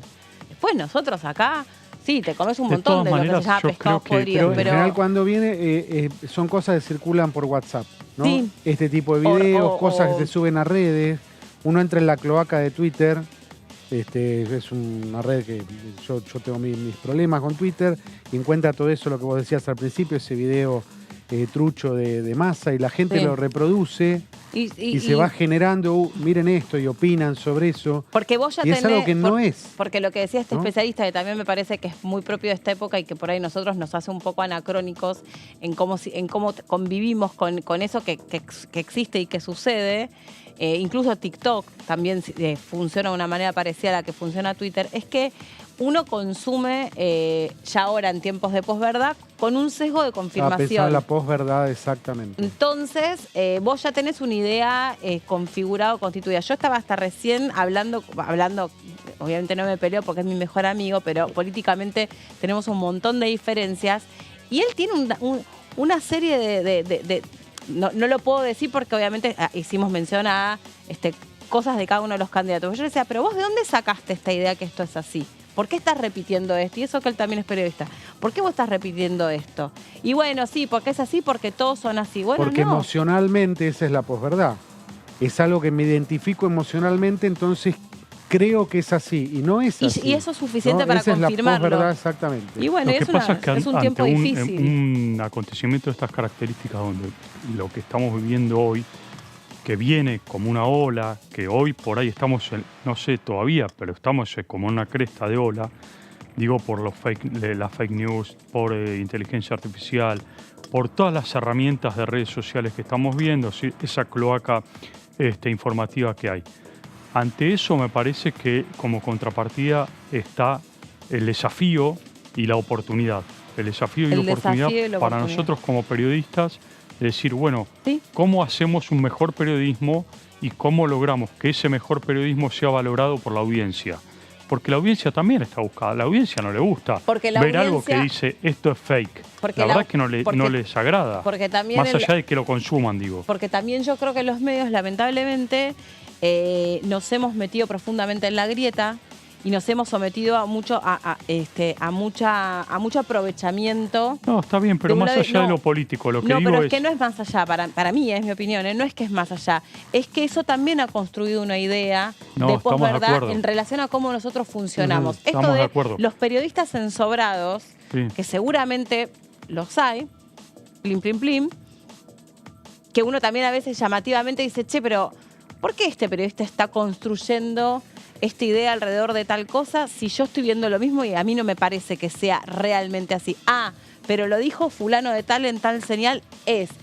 Nosotros nos hemos encargado por meternos a veces, lo hablo en plural por periodistas, no porque yo crea que trabaje así, por meternos en la grieta o por formar parte de cosas que me parece no supimos muy bien, porque es un proceso que está en pleno devenir, cómo posicionarnos y cómo fijar una posición y cómo protegernos también como profesionales. Las audiencias también nos consumen a los medios como consejo no, eso de seguro, confirmación. pero lo que digo, este es un fenómeno global, no es un fenómeno solamente de Argentina. Sí. Claro. Es un fenómeno global y en donde vos tenés esta falta de credibilidad que venimos teniendo los periodistas desde hace varios años, fruto del crecimiento de las redes sociales, fruto de audiencias masivas que consumen cualquier cosa, y creo que ha llegado a un punto de inflexión. Entonces, me parece que estamos asomándonos, quizás, por ahí me equivoque, pero me parece tarde o temprano nos estamos asomando a un momento de inflexión donde la audiencia va a empezar a decir, bueno, creo que todo esto está buenísimo, pero quiero consumir información real y verdadera y chequeada. Y ahí está lo que yo hablo de las oportunidades y el desafío que se nos plantean a nosotros como periodistas de generar un periodismo mucho más serio, de mejor calidad, y que eso me parece que en este momento de inflexión donde la audiencia está totalmente desarticulada e incluso en muchísimos casos totalmente desilusionada por los efectos que produce todo eso, la necesidad justamente de volver a las fuentes, es decir, a consumir medios de comunicación tradicionales que nos den información chequeada y confiable. Sí, pero también todo circula a una velocidad muy, muy grande. Yo hoy algo que nada que ver, pero tiene que ver, nada que ver porque no hace a nuestra política. Hoy hablaba con una colega que es chilena y que ella se dedica a la política internacional, y entonces cuenta como un chisme, me dice, Boric se separó porque cometió una infidelidad a su esposa. Entonces le digo, ¿pero dónde circuló eso? No, lo que pasa es que ya salió, pero el video lo levantaron, pero bueno, mira, yo te comparto ahora unos videos, y me comparte un video de Twitter donde hay 4 imágenes que se ven. Una es como Boric saliendo de la casa, otra no sé qué. Bueno, el rumor instalado, rumor o no, instalado es que él usó a la guardia presidencial para que lo saque a la madrugada de su casa y lo lleve a la casa de quien sería su amante o quien tendría una relación. Bueno, eso era lo que circulaba. Circulaba es Boric, y que ya Boric era a esta altura un rockstar no iba a poner una comparación, pero no importa. Un rockstar ya, no solamente con ella, sino con medio Chile. Bueno, y después, justamente por haber estado hablando de esto, Instagram me pone rápido el perfil, viste que te escucha Google y te pone... Rápido me pone el perfil de Boric. Efectivamente, Boric se separó y pone ahí todo un descargo. En el Instagram elige una foto con la esposa, yo creo que se llama Irina, y pone, porque con Irina somos compañeros, Bueno, sí, efectivamente nos tuvo que salir a aclarar el presidente que sí, que se separó, pero que fue de común acuerdo, que nada que ver, que se construyó alrededor de él la idea, que él era un infiel voraz y que había estado por todos lados. Yo no sé si es cierto o no, pero ya está, listo, ya se instaló. Y el propio presidente salió en su propio Instagram, o sea, también en una red social, alimentar eso. Porque si un presidente también sale y usa una red social para alimentar lo que otra red social se está diciendo de él, es otro es tema un poco que contradictorio. La velocidad en el mundo de Internet y de las redes, ¿no? Sí. Exactamente. Que tiene todo. Pero también tiene que ver con esto, producto también de una debacle de los propios medios de comunicación. También. En esto tiene que haber una autocrítica de la precarización del trabajo. Como periodistas. Porque esto también, chequear una información e investigar requiere también inversión. Y no todos los medios están dispuestos a invertir. Esa es la verdad. ¿Verdad? Invertir en capacidad, en capital humano, invertir en recursos. No todos los medios. Y ahí vemos también donde hay una debacle dentro de los medios de comunicación, ¿no? Entonces es como retroalimentación, redes sociales cloacas, medios de comunicación que no chequean y se No retroalimentan. chequean, precarizados, el periodista no tiene stock de tiempo para hacer ese chequeo. Exacto. Notas, informaciones que se construyen con una sola fuente. Todo esto, Meli, tiene que ver con A la ver. educación. Y ahora vamos un Ay, poco sí, desde ya. al tema que justamente nos aboca y que es Financiamiento educativo, ¿no? precisamente el tema de financiamiento educativo, pero más allá del proyecto de ley que está en debate en el Congreso, proyecto de ley que tiene que ver justamente con financiamiento educativo, un aumento del porcentaje del PBI del 6 al 8%, con un cambio también profundo en términos de contenido, en términos de currícula, de capacitación docente y de preparación para los alumnos. Vamos a ver un poco comparativamente qué significa invertir en educación y cómo está la Argentina comparativamente en el mundo, para salirnos por un ratito del proyecto de ley, que lo hemos hablado muchas veces aquí en DTV, pero para ver un poco el gasto público en educación. Varía según los países y las regiones del mundo. De acuerdo a los datos del Banco Mundial, el promedio en el mundo en el 2022 fue de 4,4% inversión en educación, mientras que el promedio de los países miembros de la OCDE, el grupo de países desarrollados, fue del 5,2%. Ahí ya vemos una diferencia importante del 4,4% a nivel global, inversión en educación 5,2% en los países desarrollados. En América Latina, el promedio regional en el 2020 fue de 5,1%, según datos de Teglo Vale Economic. Es una página dedicada específicamente a economía y educación, y los otros son datos del Banco Mundial. Pasamos a la siguiente placa. Los países con mayor gasto público en educación como porcentaje del PBI en el 2020 fueron Bolivia, en la región estamos hablando, con el 8,4%, Costa Rica el 6,3%, Brasil el 5,8%, Colombia el 5,3% y Jamaica el 5,5%.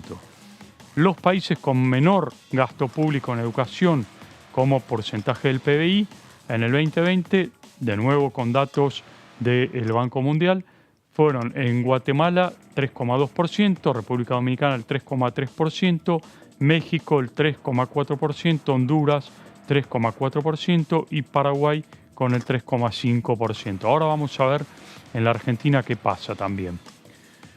El gasto público en educación como porcentaje del PBI fue en 2019 del 4,6% según datos de macro.com, y este valor se ubicó por debajo del promedio mundial y regional y representó una disminución del 17,38% respecto al año anterior. Muchísimo. Un salto abismal año 2019. Pero aparte, después de lo que dejó a la vista la pandemia. Exactamente. Bueno, estamos hablando, es previo a pandemia esto, ojo. Pero bueno, es importante remarcar esto. O sea, los últimos datos que se tiene son del 2019. 2019-2020, sí, según estos datos. Vamos al siguiente, la siguiente placa. Vamos a ver estos datos, que es interesante, porque el proyecto de ley lo que plantea es una inversión del 6% que está hasta el año pasado del PBI, pasarlo al 8%. Pero es importante ver cómo está, por un lado, el gasto en educación, el presupuesto, que no es lo mismo que el gasto en educación según el PBI, y tampoco índice per cápita. Ahora vamos a diferenciar bien cada uno de estos gastos.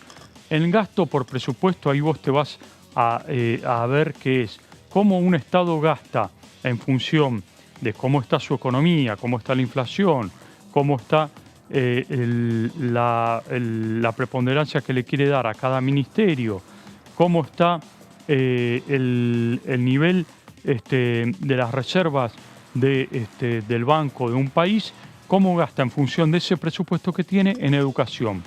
España gasta, según el presupuesto, el 10,3% del presupuesto, Alemania el 11,2%, Reino Unido el 13,3%, Estados Unidos el 13,1%, Japón el 8,3%. Seguimos a la siguiente placa, siempre según el tema de gasto en el presupuesto, datos del 2020.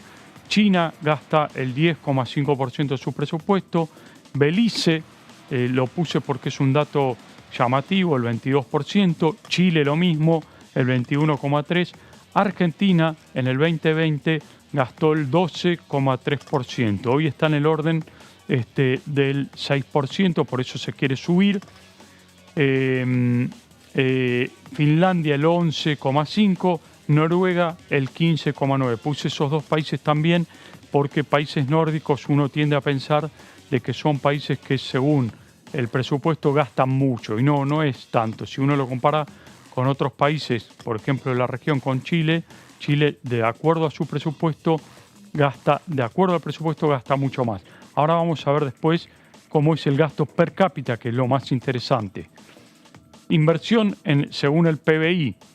España es el 4,1%, Alemania el 4,9%, Reino Unido 5,1%, Estados Unidos el 4,9%, Japón el 3,1% y China el 3,7%. Un país como China muy poco destina al PBI. Ahora, tiene un PBI muy grande, por supuesto, China, con lo cual después vamos a ver que al final del día, en el índice per cápita, el destino de fondos que hay para cada persona en términos presupuestarios y del PBI es bastante en volumen. Seguimos. Inversión según el PBI en Belice 8,7%. Ahí vemos de nuevo la diferencia. ¿Se acuerdan? En Belice según el presupuesto era el 22%, pero según el PBI de Belice es muy poco en comparación con otros países desarrollados, con lo cual en el global de presupuesto va a ser poco también la inversión en presupuesto, 8,7%. Chile el 5,4%, Argentina 6% que se quiere llevar al 8%. Finlandia el 6,2%, fíjense que no estamos lejos de lo que usa Finlandia de su PBI para educación, pero después cuando repartimos cantidad de población y cómo es ese reparto, vamos a ver que es a nivel per cápita mucho más. Noruega el 7,9%. Y ahora vamos a lo que nos interesa. Inversión per cápita está determinado acá en euros. De nuevo, estos son datos del Banco Mundial y de la OCDE, la organización que congrega a todos los países desarrollados. Datos del 2020 son los últimos datos que hay. Fíjense cómo cambia ahora la ecuación y uno empieza a pensar, bueno, la verdad que destinan bastante dinero a algunos países que en el global del PBI parecía que no era tanto, o en el presupuesto no era tanto, pero cuando uno tiende a ver cuánto destina de acuerdo a cada individuo, de acuerdo a la cantidad de población, es bastante en algunos casos. Por ejemplo, España, 1.077 euros anuales que destina para educación per cápita.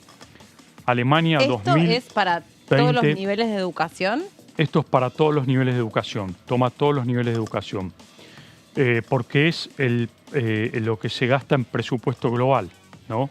Entonces te dice, bueno, presupuesto global, ¿cuánto gastás de tu presupuesto per cápita? Incluyendo formación universitaria. Es todo, toman todo. Okay. Es todo lo que es el paquete de que el Estado dice, bueno, yo te invierto en educación tanto. Bueno, ¿cuánto va per cápita?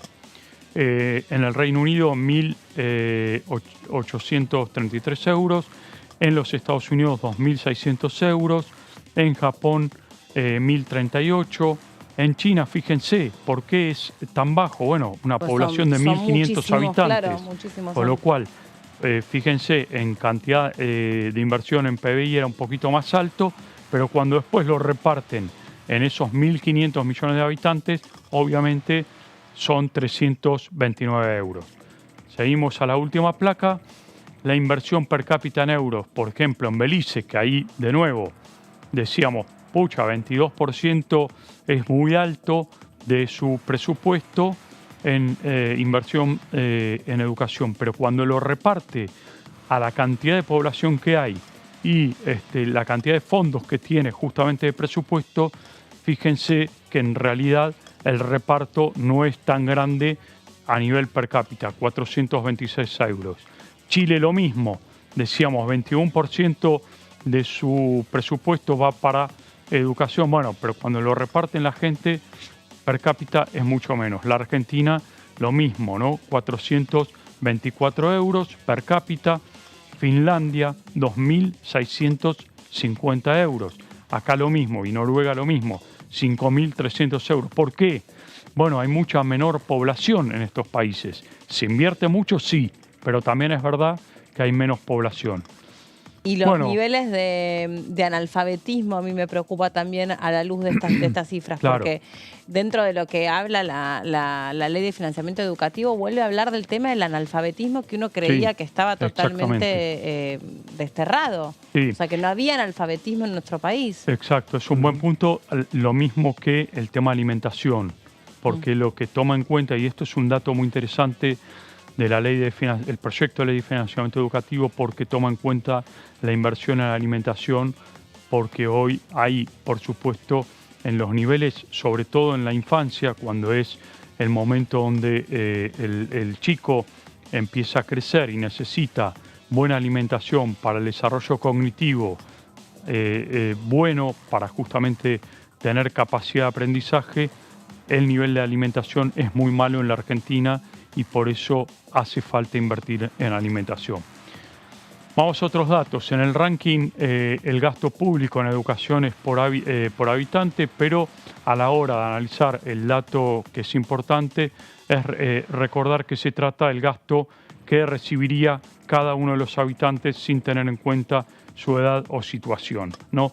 Por eso me parece que era importante marcar, sí, cuánto se destina en PBI, cuánto se destina en porcentaje de presupuesto, pero también marcar al final del día cuánto es el gasto en educación per cápita y cuánto llega a lo que a nosotros nos interesa, que es por cada alumno, por cada chico que va al colegio, al secundario o a la universidad. Ahí estamos. Bueno, el proyecto entonces de financiamiento educativo, última placa, establece de que el 6,5% de ese 8%, de esa torta 8% que se quiere llevar, el 6,5% plantea el proyecto de ley del PBI estará destinado a la cobertura de 45 días a 3 años para la educación obligatoria y la educación superior de formación docente y el 1,5% restante a la educación universitaria. Es decir, se pone énfasis en esa torta del 8%, mucho mayor en la educación inicial, ¿no? Sí, además como una manera de subsanar cómo muchas mujeres quedan descolgadas del mercado productivo, porque, digo mujeres porque son quienes principalmente quedan al cuidado de los niños, cuando no tienen un lugar con vacantes para dejar a sus niños chiquititos, ¿no? También esto lo contempla la ley de financiamiento educativo hasta que salga un tema de la licencia de cuidados. Bueno, y otro tema que acá está planteado, el tema de la construcción de jardines maternales, ¿no? En el nivel inicial, el proyecto de ley plantea la ampliación de la cobertura, universalizar las salas de 3, 4 y 5 años e iniciar los procesos de cobertura para las salas de 2, para lo que prevé la construcción de nuevos jardines de infantes y de jardines maternales para los chicos y chicas de 45 días a 2 años. Acá de nuevo, inversión en escuela inicial, jardines maternales, hace falta mayor construcción de jardines justamente para darle énfasis a ese proceso. Por un lado, lo que decíamos recién, alimentación, mejor alimentación y por otro lado, establecimientos nuevos para la cantidad de chicos que tienen que estar en esos jardines maternales. Claro. Bueno, ese aspecto es importante. Ahí estamos. Este es el proyecto, hay que ver cuándo avanza, ¿no? Evidentemente no fue antes de las elecciones, va a ser con nuevo presidente y hay que ver si de acá, no sé qué información tenés vos, Martín, yo creo que no está claro, ¿no? De que de acá al 10 de diciembre con este Congreso pueda tener Hay dos aprobación, puntos, ¿no? Hay, Guido. Por un lado, es la intención del gobierno de avanzar con este proyecto de ley cuanto antes. Ahora, es cierto que este proyecto va atado al presupuesto. Claro.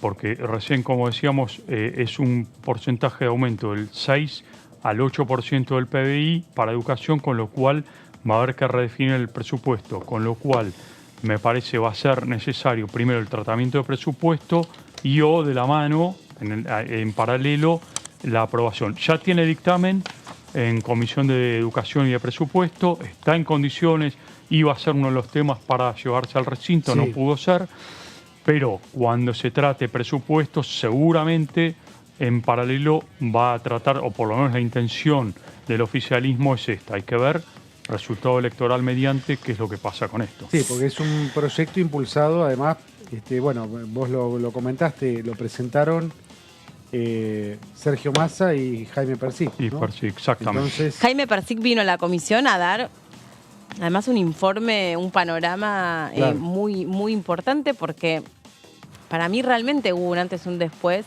sobre lo que dejó revelada la pandemia en términos de una escuela que tiene que hacer el esfuerzo por transformarse, docentes que están muy mal pagos, que todavía, ahí me gustó porque la ley también incluye lo que es la capacitación docente, ¿no? La carrera de formación docente, también docentes que están muy disparmente formados, ¿no? Claro. Hay brechas generacionales y hay brechas también geopolíticas. No es lo mismo un docente formado en la ciudad de Buenos Aires que un docente formado para educar en escuelas rurales. No es lo mismo, no lo digo en términos estigmatizantes o descalificatorios, pero que es una realidad, porque no está ahí, digamos, tan actualizada la carrera docente, como muchas otras. Ahora, no debería, me parece, no debería haber impedimento alguno de que avance este proyecto, ya sea quien gane las elecciones, porque me parece que es la base de sustento de desarrollo económico de cualquier país, la educación. Ahí lo veíamos, los países desarrollados invierten y mucho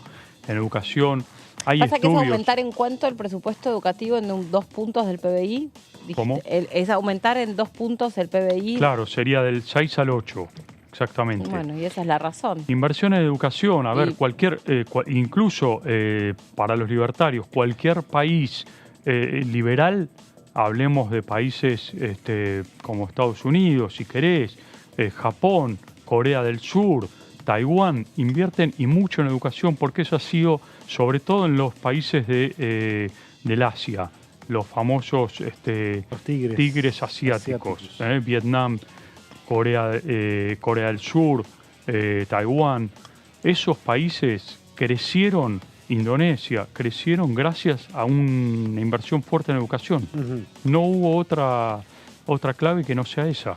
Con lo cual, digo, negarse a una inversión en educación me parece sería un error desde el punto de vista ya ideológico incluso. Yo creo que es invertir en más educación y modernizar a esa institución escuela, claro, que ha quedado completamente atrasada respecto del el tipo de alumnos también con los que hoy por hoy tienen que lidiar los maestros, los profesores. Por supuesto, hablo a todos los niveles, ¿no? A todos los niveles. Desde que para los chicos, el otro día escuchaba en una escuela del Estado aquí en la Ciudad de Buenos Aires, que es nocturna de noche, o sea, la escuela de adultos a la noche y escuela primaria de día, en la zona de Palermo le entraron a robar las, creo que 70 computadoras, laptops, se las robaron todas. Sucede eso, sí. Y bueno, antes el estudiante además podía trasladar esa computadora a su casa y también seguir, digamos, todo lo que es el acompañamiento o la parte de la educación que es en casa, hacerla con ese dispositivo. Hoy no pueden, ni que hablar si se los roban cada 2x3, pero hoy no pueden muchos chicos llevarse esa computadora. Además que, si no me equivoco, no les han dado más computadora. No, también. No tienen su computadora. También, pero el otro día yo escuchaba a una chica hablando de cómo ella había empezado desde muy chica a meterse en el mundo de la programación, y ella decía, yo no tenía un dispositivo desde el cual programar. Entonces me había acercado a estos centros que, o sea, primero me traté de buscar la manera en la que yo podía, por espacio de algunas horas, tener una computadora para ensayar algunas cosas. Pero después me iba con un lápiz y un papel y programaba en mi casa en un papel. Una chica, joven, de 16 años, 15 años. O sea, es tan distinto, ¿no? El alcance de muchos chicos de educarse con dispositivos, con tecnología, que es hacia también hacia donde gran parte de este país me parece que está mirando, que es la inteligencia artificial, la economía basada en el conocimiento. Bueno, y otra de las patas la que innovación. tiene también, Meli, es el proyecto de ley, que es interesante para justamente igualar un poco lo que es escuela pública, escuelas privadas, es el tema de la incorporación de un segundo idioma, ¿no? Sí. Que obviamente es un faltante hoy en la escuela pública. Algunas escuelas públicas lo tienen, pero no todas. Acá la idea es universalizar el aprendizaje de un segundo idioma, y esto me parece que por lo menos tendería a equiparar un poquito, mínimamente, con aquellos colegios privados que generan, por cierto, un desfasaje con los chicos que no pueden tener en la escuela pública un segundo idioma, ¿no? Sí, el idioma y la tecnología. Creo que Totalmente. Claramente ahí son las dos brechas más marcadas entre los que tuvieron la posibilidad de otros recursos, ¿no? Hay muchos pibes que está claro que han hecho realmente malabares en sus casas para seguir educándose en el tiempo de la pandemia, un tiempo que dejó al descubierto muchos huecos a nivel académico. Yo lo miro a Guido porque me parece que tenemos hijos más o menos de la misma edad. Contemporáneos, pero sí. yo veo también como cosas que les ha costado muchísimo a los pibes recuperarlo y ¿no? Les han faltado como años muy clave de la primaria, porque a pesar de que no estuvieron descolgados de la educación, por suerte, no es el caso de nuestros hijos, sí de muchos otros, la Argentina se adaptó a esa parte, me parece, ¿no? A una escuela que dio una respuesta un poco más complicada que otras instituciones, ¿no? La escuela dio la respuesta que pudo también, ¿no? Frente con los medios que tenían al alcance, ¿no? Y con maestros que están mal pagos, y que muchos de esos maestros no tenían sus propios dispositivos para enseñar de manera electrónica. Ni hablar con lo que va a ser... Y la conectividad también, ¿no? A veces tenés el dispositivo, la conectividad es una porquería. El tema es porque acontecimientos en la historia siempre ha habido problemas, guerras, conflictos. Revoluciones, es decir, cosas que alteraron la vida de la gente. Sí. El tema es poder recuperar, ¿no? Claro. Porque si salimos y seguimos en la misma medianía o en una decadencia que parece interminable de la escuela pública, de la educación en general, ese es un poco el problema, ¿no? Exactamente. Si salimos de la pandemia y podemos avanzar, pero bueno. Bueno, hablando de cultura y hablando de educación y de cultura, vamos a repasar lo que dejó el último programa de Todo Cultura con la visita de Pia Tamborini, que es restauradora de piezas de museo. La escuchamos.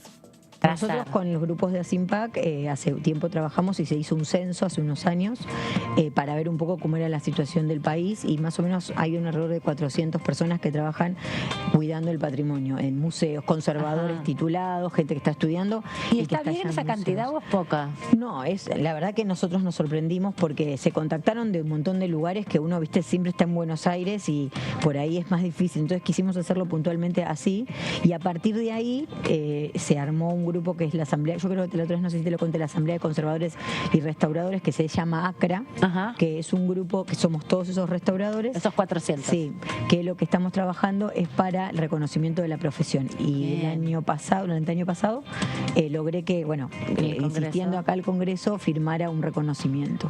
O sea que los restauradores y conservadores no están profesionalizados, no hay una práctica profesionalizada, como le pasa a las enfermeras, como le pasó en su momento a las asistentes terapéuticas.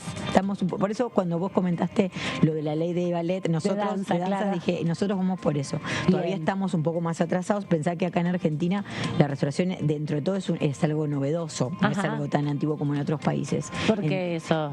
Y Sí, porque la verdad también tiene que ver un poco por el tema de las universidades, que las carreras son posteriores al 2000, que hay carreras universitarias. Antes era esto que vos me contabas un poco más desde taller, prácticas de personas que se dedicaban a esto sin su profesionalización o sin pasar por la universidad y que... Sí, o estudiabas afuera o hacías un curso o qué sé yo, y recién hace poco hay los primeros restauradores recibidos. Pero bueno, ahí estamos luchando y bueno, estos encuentros sirven también para eso, ¿no? Con respecto a otros lugares del mundo, ¿cómo estamos? Y ahí te digo, nosotros hace poco con esta asociación que te digo, con ACRA, hicimos un congreso de todos los países americanos, de habla hispana y portuguesa, que ese día la persona de Washington, que es la que organiza esto, junto con nosotros, muchos países de Latinoamérica están más o menos en esa situación. Por ejemplo, Brasil está un poco más avanzado, hay países que no tienen directamente carrera, como Uruguay, o sea, Chile, que antes tenían y no tienen, otros países, bueno, que están muchos más avanzados. Entonces, me imagino que por ahí los países andinos que tienen mucho trabajo de recuperación no solo arqueológica, sino no tienen carrera universitaria, no tienen. Tenían y no sé qué pasó. Uruguay, por ejemplo, la señora que vino una persona, vino la restauradora del Museo Legislativo de Uruguay. Ay, qué interesante. Ella representa, estaba chocha. Y ella nos comentó que ahí carrera no hay. Hay cursos, pero no hay carrera. Bueno, o sea, cada situación. Pero, digamos, la idea es que esto sirve para unirse un poco, ¿no? Y entonces con estas reuniones que hacemos, también, digamos, tratamos de ir adelante en las ideas. Por ejemplo, Brasil cómo hizo o qué está haciendo tal, ¿entendés? Y nos sirve bastante, la verdad. Acá me dice Guido que tiene una revelación, nos va a contar quién gana las elecciones el domingo. El que va a ganar el domingo tiene más de 50 años. Se declara varón cis, como se dice hoy día. Es hombre. Cis. Empieza con M. Muy bien. Termina con vocal y tiene 5 letras.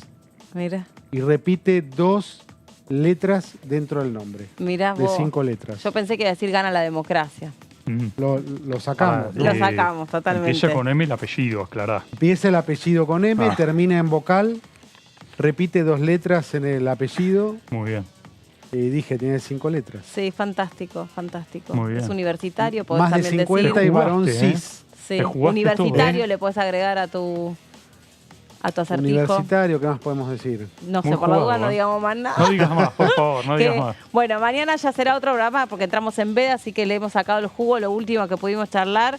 Que estén muy bien, que tengan linda tarde, se quedan con el análisis. Guido, un placer como siempre. Lo mismo, Meli. Que pases por este horario. Próxima. Y bueno, Martín, nos vemos la semana próxima con nuevo gobierno. Por supuesto. Qué nervios. Chau.